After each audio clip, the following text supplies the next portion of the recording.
ലോകമെമ്പാടുമുള്ള ക്രിസ്ത്യാനികൾ പീഡാനുഭവവാരം ആഘോഷിക്കുന്ന ഒരവസരമാണിത്, ആചരിക്കുന്ന അവസരമാണിത്. ക്രിസ്തുദേവൻ്റെ, യേശുക്രിസ്തുവിൻ്റെ ആ പീഡാനുഭവ ഓർമ്മകൾ, ആ കുരിശുമരണം, അതേ ആഴ്ചയിലെ തിങ്കളാഴ്ച തന്നെ സിദ്ധാർത്ഥൻ്റെ പിതാവുമായി സംസാരിക്കുന്നു. ഈ അഭിമുഖത്തിൻ്റെ തുടക്കം മുതൽ ഒടുക്കം വരെ ഒന്ന് കരയാതെ പിടിച്ച് നന്ദി, നമസ്കാരം. സിൻജോ ജോൺസൺ എന്ന കൊടും ക്രിമിനൽ സിദ്ധാർത്ഥൻ്റെ കണ്ടനാളത്തിലേക്ക് വിരൽ കുത്തിയിറക്കി പിന്നീട് ഒരു തുള്ളി വെള്ളം പോലും കുടിക്കാൻ കഴിയാത്ത തലത്തിൽ സിദ്ധാർത്ഥൻ എത്തിയെന്ന റിപ്പോർട്ടുകൾ കണ്ടു. കാശിനാഥൻ ഒരു ലഹരിക്കടിമയായ പോലെ പെരുമാറി, അത്തരം റിപ്പോർട്ടുകൾ കണ്ടു. അതിക്രൂരമായി മർദ്ദിച്ച ചില വിദ്യാർത്ഥികളെക്കുറിച്ചുള്ള പരാമർശങ്ങൾ കണ്ടു. ഇതൊക്കെ കണ്ട് കൈകൊട്ടിച്ചിരിക്കുന്ന പെൺകുട്ടിയുടെ വാർത്ത കാണുന്നു. എങ്ങനെ ഇതൊക്കെ ഒരമ്മ എന്ന നിലയിൽ ഷീബയ്ക്ക് ഉൾക്കൊള്ളാൻ കഴിയുന്നു? ഇതേക്കുറിച്ച് ഷീബ അറിയുന്നുണ്ടോ? ഈ വാർത്തകൾ കാണുന്നുണ്ടോ? ഇങ്ങനത്തുള്ള ഈ ക്രൂരമായിട്ടുള്ള കാര്യങ്ങൾ പലതും അവൻ്റെ അമ്മയ്ക്ക് അറിയില്ല. വാർത്തകൾ കാണാറില്ല. വാർത്തകൾ നമ്മൾ കാണിക്കാറില്ല. കാര്യം അവിടെ നടന്ന ടി വി വാർത്തകളോ കാര്യങ്ങളോ ഒന്നും അങ്ങനെ കാണിക്കാറില്ല. വീട്ടിൽ ടി വി വയ്ക്കാറില്ല. അല്ലെങ്കിൽ അവൻ്റെ അമ്മ ഉറങ്ങിക്കഴിഞ്ഞിട്ട് കുറച്ച്, അല്ലെങ്കിൽ നമ്മൾ വളരെ സൗണ്ട് കുറച്ച് മാത്രമേ ഇതിലെ കാര്യങ്ങൾ അറിയാനായിട്ട്. സിൻജോ ജോൺസൺ കണ്ടനാളത്തിൽ പോയി കുത്തിപ്പിടിച്ച് ചവിട്ടിപ്പിടിച്ച് പൊട്ടിച്ചു എന്ന് പറയുമ്പോഴേ നമുക്കൊന്ന് ആലോചിച്ച് നോക്കും. അത് മനുഷ്യനായിട്ടുള്ളത് സഹിക്കുമോ? അത് അച്ഛനാവട്ടെ അമ്മയാവട്ടെ അല്ലെങ്കിൽ കണ്ടോണ്ടിരിക്കണാവട്ടെ ആർക്കും സഹിക്കാൻ പറ്റില്ല. അതുകൊണ്ട് തന്നെയാണ്, ഇത്രയും അറിഞ്ഞുകൊണ്ട് തന്നെയാണ് ഇപ്പം താങ്കൾ പറഞ്ഞ മാതിരി ഒരു ചെറിയൊരു ആക്സിഡൻറ്റോ അല്ലെങ്കിൽ വലിയ ആക്സിഡൻറ്റോ, ഒരു എന്താ പറയുക, ഒരു അസുഖം വന്നതിനെങ്കിലും ആരുടെയും മക്കളെ മരണം നമുക്ക് സഹിക്കാൻ പറ്റില്ല. എന്നാൽ പോലും കുറച്ച് ദിവസം നമ്മൾ പൊരുത്തപ്പെട്ടു പോകും. ഇതുപോലെ ഒരു അരമണിക്കൂറോട് സംഭവിച്ചത്. സിന്ധുവിൻ്റെ സഹോദരൻ്റെ സ്ഥിതി എന്താണ്? സിന്ധുവിൻ്റെ അവന് 2-3 ദിവസം അവൻ ആരോടും ഒന്നും മിണ്ടില്ലായിരുന്നു. അവനൊന്ന് കരഞ്ഞെങ്കിൽ, ആരെങ്കിലും ഒന്ന് കരഞ്ഞെങ്കിൽ മതിയായിരുന്നു. അവനൊന്നും കരയില്ല, ഒന്നും ചെയ്യില്ല. ഒരേ ഇരിപ്പിരിക്കും.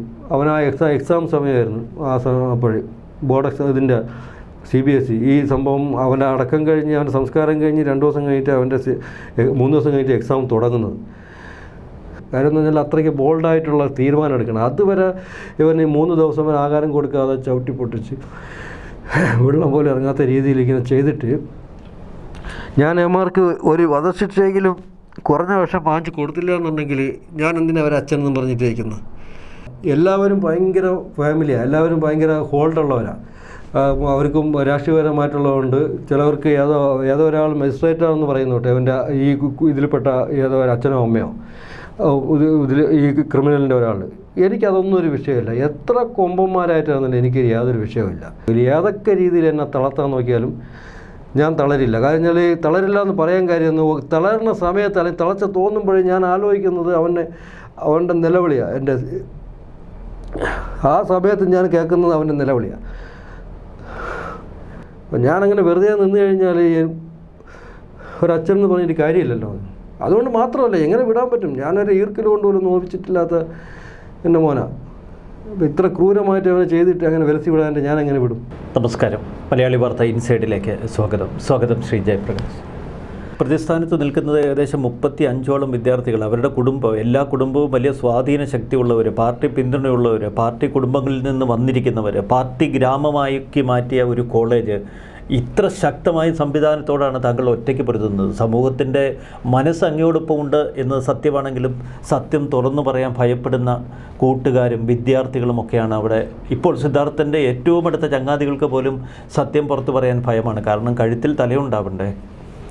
വളരെ കറക്റ്റാണ്. അതുകൊണ്ടാണല്ലോ ആദ്യം തന്നെ ആ കുട്ടികൾ വന്ന് എന്നോട് പറയുമ്പോഴിങ്ങനെ പറഞ്ഞത്. പറഞ്ഞു കഴിഞ്ഞാൽ സിൻജോ തല വെട്ടു എന്ന് പറഞ്ഞ അങ്കിളേതാണ്. കറക്റ്റാണ്. ഇപ്പോൾ പറഞ്ഞത്, താങ്കൾ പറഞ്ഞ കറക്റ്റാണ്. കഴുത്തിൽ തല കാണില്ല എന്ന് പറഞ്ഞാൽ. അവിടെ പഠിച്ച 200 കുട്ടികളുടെയും മാതാപിതാക്കൾ ആ കുട്ടികൾ ഒരുപക്ഷെ ഭയം കൊണ്ട് ഉപദേശിക്കും. മക്കളെ അറിയാമെങ്കിൽ പോലും ഒന്നും പുറത്തു പറയരുത്, നിങ്ങളുടെ ജീവനാണ് ഞങ്ങൾക്ക് വലുത്. അത് തന്നെയാണ് പറഞ്ഞിട്ടുള്ളത്. പക്ഷേ അത് തന്നെയാണല്ലോ ഏറ്റവും വലിയ പരാജയം. ഇനി വളർന്നു വരേണ്ട സമൂഹത്തിന് പറഞ്ഞു കൊടുക്കേണ്ടത് ഇങ്ങനെയാണ്. വളർന്നു വരേണ്ട സമൂഹത്തിന് ഇങ്ങനെ പറഞ്ഞു കൊടുത്തു കഴിഞ്ഞാൽ ഇവർ എങ്ങനെ വിജയിച്ചു വരും, ജീവിതത്തിൽ എങ്ങനെ വിജയിച്ചു വരും? അതൊന്ന് ആലോചിച്ച് നോക്കൂ. അപ്പം ഈ 200 കുട്ടികളെന്ന് പറഞ്ഞാൽ 200 കുട്ടികളല്ലല്ലോ, അവർ ശരിക്കും മരവാഴകളെ പോലെ വളർത്തി വയ്ക്കണല്ലേ. അവർക്ക് വളർത്തിയിട്ട് മൃഗങ്ങളെ ചികിത്സിക്കാൻ വേണ്ടിയിട്ട് എന്ത് കാര്യം അവർ മൃഗങ്ങളെ ചികിത്സിച്ചിട്ട്? അവർക്ക് സമൂഹത്തിൽ പ്രതികരിക്കാനുള്ള ശക്തിയില്ല, അല്ലെങ്കിൽ മുമ്പ് നടക്കുന്ന അഴിമതി ശക്തിയില്ല. ഒരുത്തനെ നടു റോഡിൽ വെച്ചിട്ട് ഒരുത്തനെ പട്ടിയെ കൊല്ലുമ്പോൾ നടു റോഡിൽ വെച്ച് ഒരു റൂമിനകത്തിട്ട് അടിച്ച് കൊന്നത് നോക്കിക്കൊണ്ടിരിക്കുന്നു. നമ്മൾ തന്നെ ആലോചിച്ച് നോക്കും, നമ്മൾ വെളിയിൽ ഇറങ്ങുമ്പോൾ അറ്റ്ലീസ്റ്റ് ഒരു പൂച്ചക്കുട്ടി അല്ലെങ്കിൽ ഒരു പട്ടിയെ ഒരാൾ അടിച്ച് കൊന്നുകൊണ്ടിരിക്കുന്നു അല്ലെങ്കിൽ അടിക്കുന്നു എന്ന് പറയുമ്പോൾ നമ്മൾ നോക്കിക്കൊണ്ടിരിക്കും. നമ്മൾ ഉടനെ പ്രതികരിക്കും, ഇല്ലെങ്കിൽ നമ്മൾ അതിൻ്റെ ഫോട്ടോ തന്നെ എടുത്ത് എടുക്കും, അല്ലെങ്കിൽ വീഡിയോ എടുത്തിട്ട് അവനെ പേടിപ്പിക്കാൻ തുടരുന്നു. 200 കുട്ടികളിൽ ഒരാൾ പോലും ഒരു ഫോട്ടോയോ ഒരു വീഡിയോയോ പകർത്തിയില്ല എന്ന് പറയുന്നത് ദുരൂഹമല്ല. അല്ല, പകർത്തിയില്ല എന്ന് പറയുന്നത് ദുരൂഹമാണ്. കാര്യം പകർത്തിയിട്ടുണ്ട്, അത് കാണിച്ചില്ല എന്ന് പറയുന്നത് ദുരൂഹം. പലരുടെയും ഇതിൽ പകർത്തിയിട്ടുണ്ട്, അതിനുള്ള വ്യക്തമായിട്ടുള്ള നമുക്ക് മുമ്പ് വിവരം കിട്ടിയിട്ടുണ്ടായിരുന്നു. തുടക്കത്തിൽ എല്ലാവരുടെയും ഫോൺ പോലീസ് ശേഖരിച്ചിരുന്നെങ്കിൽ ഒരു പക്ഷേ എന്തെങ്കിലുമൊക്കെ തെളിവ് കിട്ടി. അതിൽ ഒരു പക്ഷേ എന്നല്ല, അതിൽ ഏകദേശം 90%, 99% വിവരം കിട്ടുമായിരുന്നു. എല്ലാവരുടെ ഫോണും സറണ്ടർ ചെയ്തിട്ട് എല്ലാവരുടെ ഫോണും ചെക്ക് ചെയ്തിരുന്നെങ്കിൽ വേണം, അന്വേഷണം വേണം എന്നുള്ള രീതിയിൽ, അല്ലാതെ സത്യം കൊണ്ടുവരണം എന്നുള്ള രീതിയിൽ അന്വേഷിച്ചിരുന്നുണ്ടെങ്കിൽ ആദ്യം ചെയ്യേണ്ടത് ഇവരെല്ലാവരും ഫോൺ വാങ്ങും. എല്ലാവരും ഫോൺ വാങ്ങിയിട്ട് അവരെല്ലാവരും ആരെയും വീട്ടിൽ വിടൂല, എല്ലാവരും ഇവിടെ നിൽക്കാൻ പറയും. ആരും ഹോസ്റ്റലാണെങ്കിൽ ഹോസ്റ്റലിൽ, ആരും പുറത്ത് പോകില്ലേ. അങ്ങനെയൊക്കെയാണ് ഒരു അന്വേഷണം ഇവർ കോർഡിനേറ്റ് ചെയ്യണത്, അങ്ങനെയാണ് ചെയ്യേണ്ടത്. സംഭവം നടന്നെങ്കിൽ ഉടനെ ഹോസ്റ്റലിൽ വന്നിട്ട് അല്ലെങ്കിൽ സംഭവ സ്ഥലത്ത് വന്നിട്ട് ആരെയും പുറത്ത് പോകില്ലേ, സീൽ ചെയ്യുക, നിങ്ങളുടെ ഫോണോ നിങ്ങൾക്കുള്ള ഡേറ്റകളോ അതൊക്കെ ചെയ്തിട്ട് വേണം. അങ്ങനെ വേണം കോർഡിനേറ്റ് ചെയ്യാൻ ഒരു അന്വേഷണം പറ്റാം. എനിക്കറിയാമെന്നുള്ള അങ്ങനെയാണ്. ഇത് സംഭവം നടന്നു, എല്ലാവരും പറഞ്ഞ് വീട്ടിലോട്ട് വയ്ക്കുമോ, എല്ലാവരും വീട്ടിലോട്ട് വയ്ക്കുമോ, അവിടെ ആരും നിൽക്കല്ലേ. ബാക്കി അവിടുത്തെ രാത്രി ആണെങ്കിൽ പകലാണെങ്കിൽ ആ സമയത്ത് ബാക്കിയുള്ളവരെ നിർത്തിയിട്ട് റൂം വൃത്തിയാക്കുന്നു, കാര്യങ്ങൾ വൃത്തിയാക്കുന്നു, അവരെ കൊണ്ടുപോയ സ്ഥലങ്ങൾ തെളിവ് നശിപ്പിക്കുന്നു. ഇതൊക്കെയാണ് ചെയ്യേണ്ടത്. അപ്പോഴും നടന്ന കാര്യങ്ങൾ പുറത്തറിയാൻ പാടില്ല. അതുകൊണ്ട് തന്നെ ഇപ്പോഴും അവർ ചെയ്തുകൊണ്ടിരിക്കുന്നതാണ്. CBI അന്വേഷണം വൈകുന്ന കാര്യം എന്തോന്നാ, വൈകുന്നതോ എത്രത്തോളം വൈകുന്നു അത്രത്തോളം ഇവർക്ക് ഓരോരുത്തരെ കണ്ടുപിടിച്ച് ഇവരുടെ ഡാറ്റകളും അല്ലെങ്കിൽ ഇവരുടെ ഫോണിലുള്ള കാര്യങ്ങൾ നശിപ്പിച്ചുകൊണ്ടിരിക്കാം. 100-200 കുട്ടികളുണ്ട്, എല്ലാവരെയും കണ്ടുപിടിച്ച് ഇവർക്ക് ചെയ്യണമല്ലോ. ഒരു അപകടം എന്നൊക്കെ പറയുമ്പോൾ സെക്കൻഡുകൾ കൊണ്ടൊരു മനുഷ്യൻ മരിക്കുന്നു, അത് ഒരു പക്ഷേ ഉൾക്കൊള്ളാൻ പെട്ടെന്നൊരു കുടുംബത്തിന് കഴിഞ്ഞേക്കാം. പക്ഷേ ഇവിടെ സിൻജോ ജോൺസൺ എന്ന കൊടും ക്രിമിനൽ സിദ്ധാർത്ഥൻ്റെ കണ്ടനാളത്തിലേക്ക് വിരൽ കുത്തിയിറക്കി പിന്നീട് ഒരു തുള്ളി വെള്ളം പോലും കുടിക്കാൻ കഴിയാത്ത തലത്തിൽ സിദ്ധാർത്ഥൻ എത്തിയെന്ന റിപ്പോർട്ടുകൾ കണ്ടു. കാശിനാഥൻ ഒരു ലഹരിക്കടിമയായ പോലെ പെരുമാറി, അത്തരം റിപ്പോർട്ടുകൾ കണ്ടു. അതിക്രൂരമായി മർദ്ദിച്ച ചില വിദ്യാർത്ഥികളെക്കുറിച്ചുള്ള പരാമർശങ്ങൾ കണ്ടു. ഇതൊക്കെ കണ്ട് കൈകൊട്ടിച്ചിരിക്കുന്ന പെൺകുട്ടിയുടെ വാർത്ത കാണുന്നു. എങ്ങനെ ഇതൊക്കെ ഒരമ്മ എന്ന നിലയിൽ ഷീബയ്ക്ക് ഉൾക്കൊള്ളാൻ കഴിയുന്നു? ഇതേക്കുറിച്ച് ഷീബ അറിയുന്നുണ്ടോ? ഈ വാർത്തകൾ കാണുന്നുണ്ടോ? ഇങ്ങനത്തുള്ള ഈ ക്രൂരമായിട്ടുള്ള കാര്യങ്ങൾ പലതും അവൻ്റെ അമ്മയ്ക്ക് അറിയില്ല. വാർത്തകൾ കാണാറില്ല, വാർത്തകൾ നമ്മൾ കാണിക്കാറില്ല. കാര്യം അവിടെ നടന്ന TV വാർത്തകളോ കാര്യങ്ങളോ ഒന്നും അങ്ങനെ കാണിക്കാറില്ല. വീട്ടിൽ TV വയ്ക്കാറില്ല. അല്ലെങ്കിൽ അവൻ്റെ അമ്മ ഉറങ്ങിക്കഴിഞ്ഞിട്ട് കുറച്ച്, അല്ലെങ്കിൽ നമ്മൾ വളരെ സൗണ്ട് കുറച്ച് മാത്രമേ ഇതിലെ കാര്യങ്ങൾ അറിയാനായിട്ട്, ന്യൂസിൽ എന്തുണ്ട് അല്ലെങ്കിൽ ഇന്ന് പറയുന്നു അതറിയാനായിട്ട് വയ്ക്കുന്നുള്ളൂ. അവൻ്റെ അമ്മയ്ക്ക് അവിടെ നടന്നിട്ടുള്ള പകുതി കാര്യങ്ങളും അറിയില്ല, അറിഞ്ഞാൽ താങ്ങാനുള്ള ശക്തിയില്ല. അതുകൊണ്ട് നമ്മൾ പറഞ്ഞിട്ടുള്ളതെന്ന് പറഞ്ഞാൽ എന്താ, ഇങ്ങനെ റാഗിങ്ങിലോട്ട് അങ്ങനെ പറഞ്ഞിട്ടുള്ളത്, റാഗിങ്ങിനോട് പറഞ്ഞ് അവർക്കെന്തോ കയ്യബദ്ധം പറ്റി എന്നൊക്കെ പറഞ്ഞിട്ട് അങ്ങനെ നിൽക്കുക. പക്ഷേ ഇത്രയും 3 ദിവസം തുടർച്ച ഇതൊന്നും അറിയില്ല. 3 ദിവസം അവനെ റാഗ് ചെയ്തു, 3 ദിവസം അവരെ റൂമിലുണ്ടായിരുന്നു എന്ന് മാത്രമേ അറിയാം. ചെയ്തിട്ടുള്ള ക്രൂരതയൊന്നും അറിയില്ല. ഇത്രത്തോളം അവിടെ ചെയ്തിട്ടുണ്ടെന്നുള്ള കാര്യം ഇതുവരെയ്ക്കും അറിയില്ല. അത് പറഞ്ഞു കഴിഞ്ഞാൽ താങ്ങില്ല, നമുക്കറിയാം. കാരണം ആർക്ക് താങ്ങാം? ഞാൻ തന്നെ അത് ഉൾക്കൊണ്ടതെന്ന് പറഞ്ഞാൽ ഒരുപാട് ദിവസം എടുത്ത് ഉൾക്കൊണ്ടായിരുന്നു. ഈ പറയുമ്പോൾ ആ സിൻജോ ജോൺസൺ കണ്ടനാളത്തിൽ പോയി കുത്തിപ്പിടിച്ച് ചവിട്ടിപ്പിടിച്ച് പൊട്ടിച്ചു എന്ന് പറയുമ്പോഴേ നമുക്കൊന്ന് ആലോചിച്ച് നോക്കും. അത് മനുഷ്യനായിട്ടുള്ള സഹിക്കുമോ? അത് അച്ഛനാവട്ടെ അമ്മയാവട്ടെ അല്ലെങ്കിൽ കണ്ടോണ്ടിരിക്കണാവട്ടെ ആർക്കും സഹിക്കാൻ പറ്റില്ല. അതുകൊണ്ട് തന്നെയാണ്, ഇത്രയും അറിഞ്ഞുകൊണ്ട് തന്നെയാണ് ഇപ്പം താങ്കൾ പറഞ്ഞ മാതിരി ഒരു ചെറിയൊരു ആക്സിഡൻറ്റോ അല്ലെങ്കിൽ വലിയ ആക്സിഡൻറ്റോ ഒരു എന്താ പറയുക, ഒരു അസുഖം വന്നതിനെങ്കിലും ആരുടെയും മക്കളെ മരണം നമുക്ക് സഹിക്കാൻ പറ്റില്ല. എന്നാൽ പോലും കുറച്ച് ദിവസം നമ്മൾ പൊരുത്തപ്പെട്ടു പോകും. ഇതുപോലെ ഒരു അരമണിക്കൂറോട് സംഭവിച്ചത്. സിന്ധുവിൻ്റെ സഹോദരൻ്റെ സ്ഥിതി എന്താണ്? സിന്ധുവിൻ്റെ അവന് 2-3 ദിവസം അവൻ ആരോടും ഒന്നും മിണ്ടില്ലായിരുന്നു. അവനൊന്ന് കരഞ്ഞെങ്കിൽ, ആരെങ്കിലും ഒന്ന് കരഞ്ഞെങ്കിൽ മതിയായിരുന്നു. അവനൊന്നും കരയില്ല, ഒന്നും ചെയ്യില്ല. ഒരേ ഇരിപ്പിരിക്കും.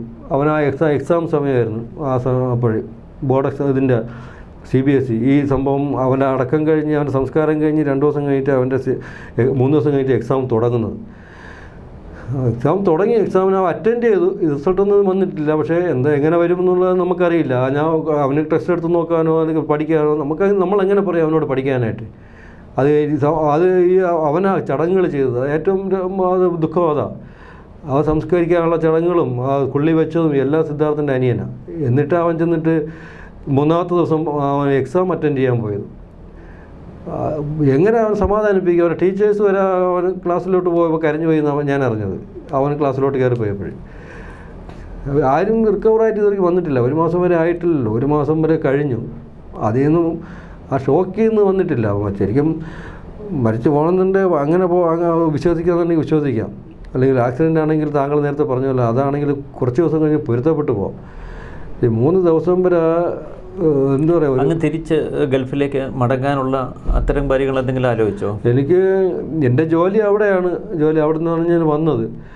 എന്നാലും തിരിച്ച് അങ്ങനെ പെട്ടെന്ന് മടങ്ങി ജോലിക്ക് അവിടെ തന്നെ പോയേ പറ്റുള്ളൂ. പെട്ടെന്ന് മടങ്ങി പോകാനും ഉദ്ദേശിക്കുന്നില്ല. കാര്യം അത് ഭാര്യ ഒറ്റയ്ക്കാക്കിയിട്ട് പോകുന്നത് മാത്രമല്ല, അത് നോക്കാനായിട്ട് ചിലപ്പോൾ ഇവിടെ ആൾ അവിടെ ബന്ധുക്കളോ കാര്യങ്ങളോ കാണും. അതല്ല എൻ്റെ പ്രധാനം. ഇത് ചെയ്തവന്മാർക്ക് ഈ ചെയ്തവരാരാണോ, ഈ കൊലപാതകം ചെയ്ത SFI എന്നുള്ള ഈ ക്രിമിനൽ സംഘടന, ഈ നക്സൽ സംഘടനയിൽപ്പെട്ടവരും പിന്നെ ബാക്കിയുള്ള ചെയ്തിട്ടുള്ള കുറ്റവാളി ക്രിമിനൽസിനെയല്ല, ഈ ഭീകര സംഘടനയിൽ ആരൊക്കെ ചെയ്തിട്ടുണ്ടോ അവരെയെല്ലാം എനിക്ക് ഇപ്പം വധശിക്ഷ വിധിച്ചു കഴിഞ്ഞാൽ ഇപ്പോൾ തൂക്കിക്കൊള്ളുന്നത് വളരെ കുറവാണ്. വിധിച്ചു കഴിഞ്ഞാലും എനിക്കറിയാം കുറഞ്ഞ പക്ഷം ഒരു നീതിപീഠത്തും പറയും യവന്മാരെ ഒരു 5-6 പേരെങ്കിലും 2-3 പേരെങ്കിലും വധശിക്ഷയ്ക്ക് വിധിച്ചു എന്നുള്ള ഒരു ശിക്ഷ വാങ്ങിക്കൊടുക്കണം. കാര്യം എന്ന് പറഞ്ഞാൽ നമ്മൾ ഇന്ത്യൻ നിയമത്തിൽ പറഞ്ഞിട്ടുണ്ടല്ലോ, അപൂർവങ്ങളിൽ അത്യപൂർവം ഉണ്ടെങ്കിൽ വധശിക്ഷ കൊടുക്കുകയുള്ളൂ എന്നൊക്കെ പറയുന്നത് ഞാൻ അങ്ങനെ കേട്ടിട്ടുള്ളൂ.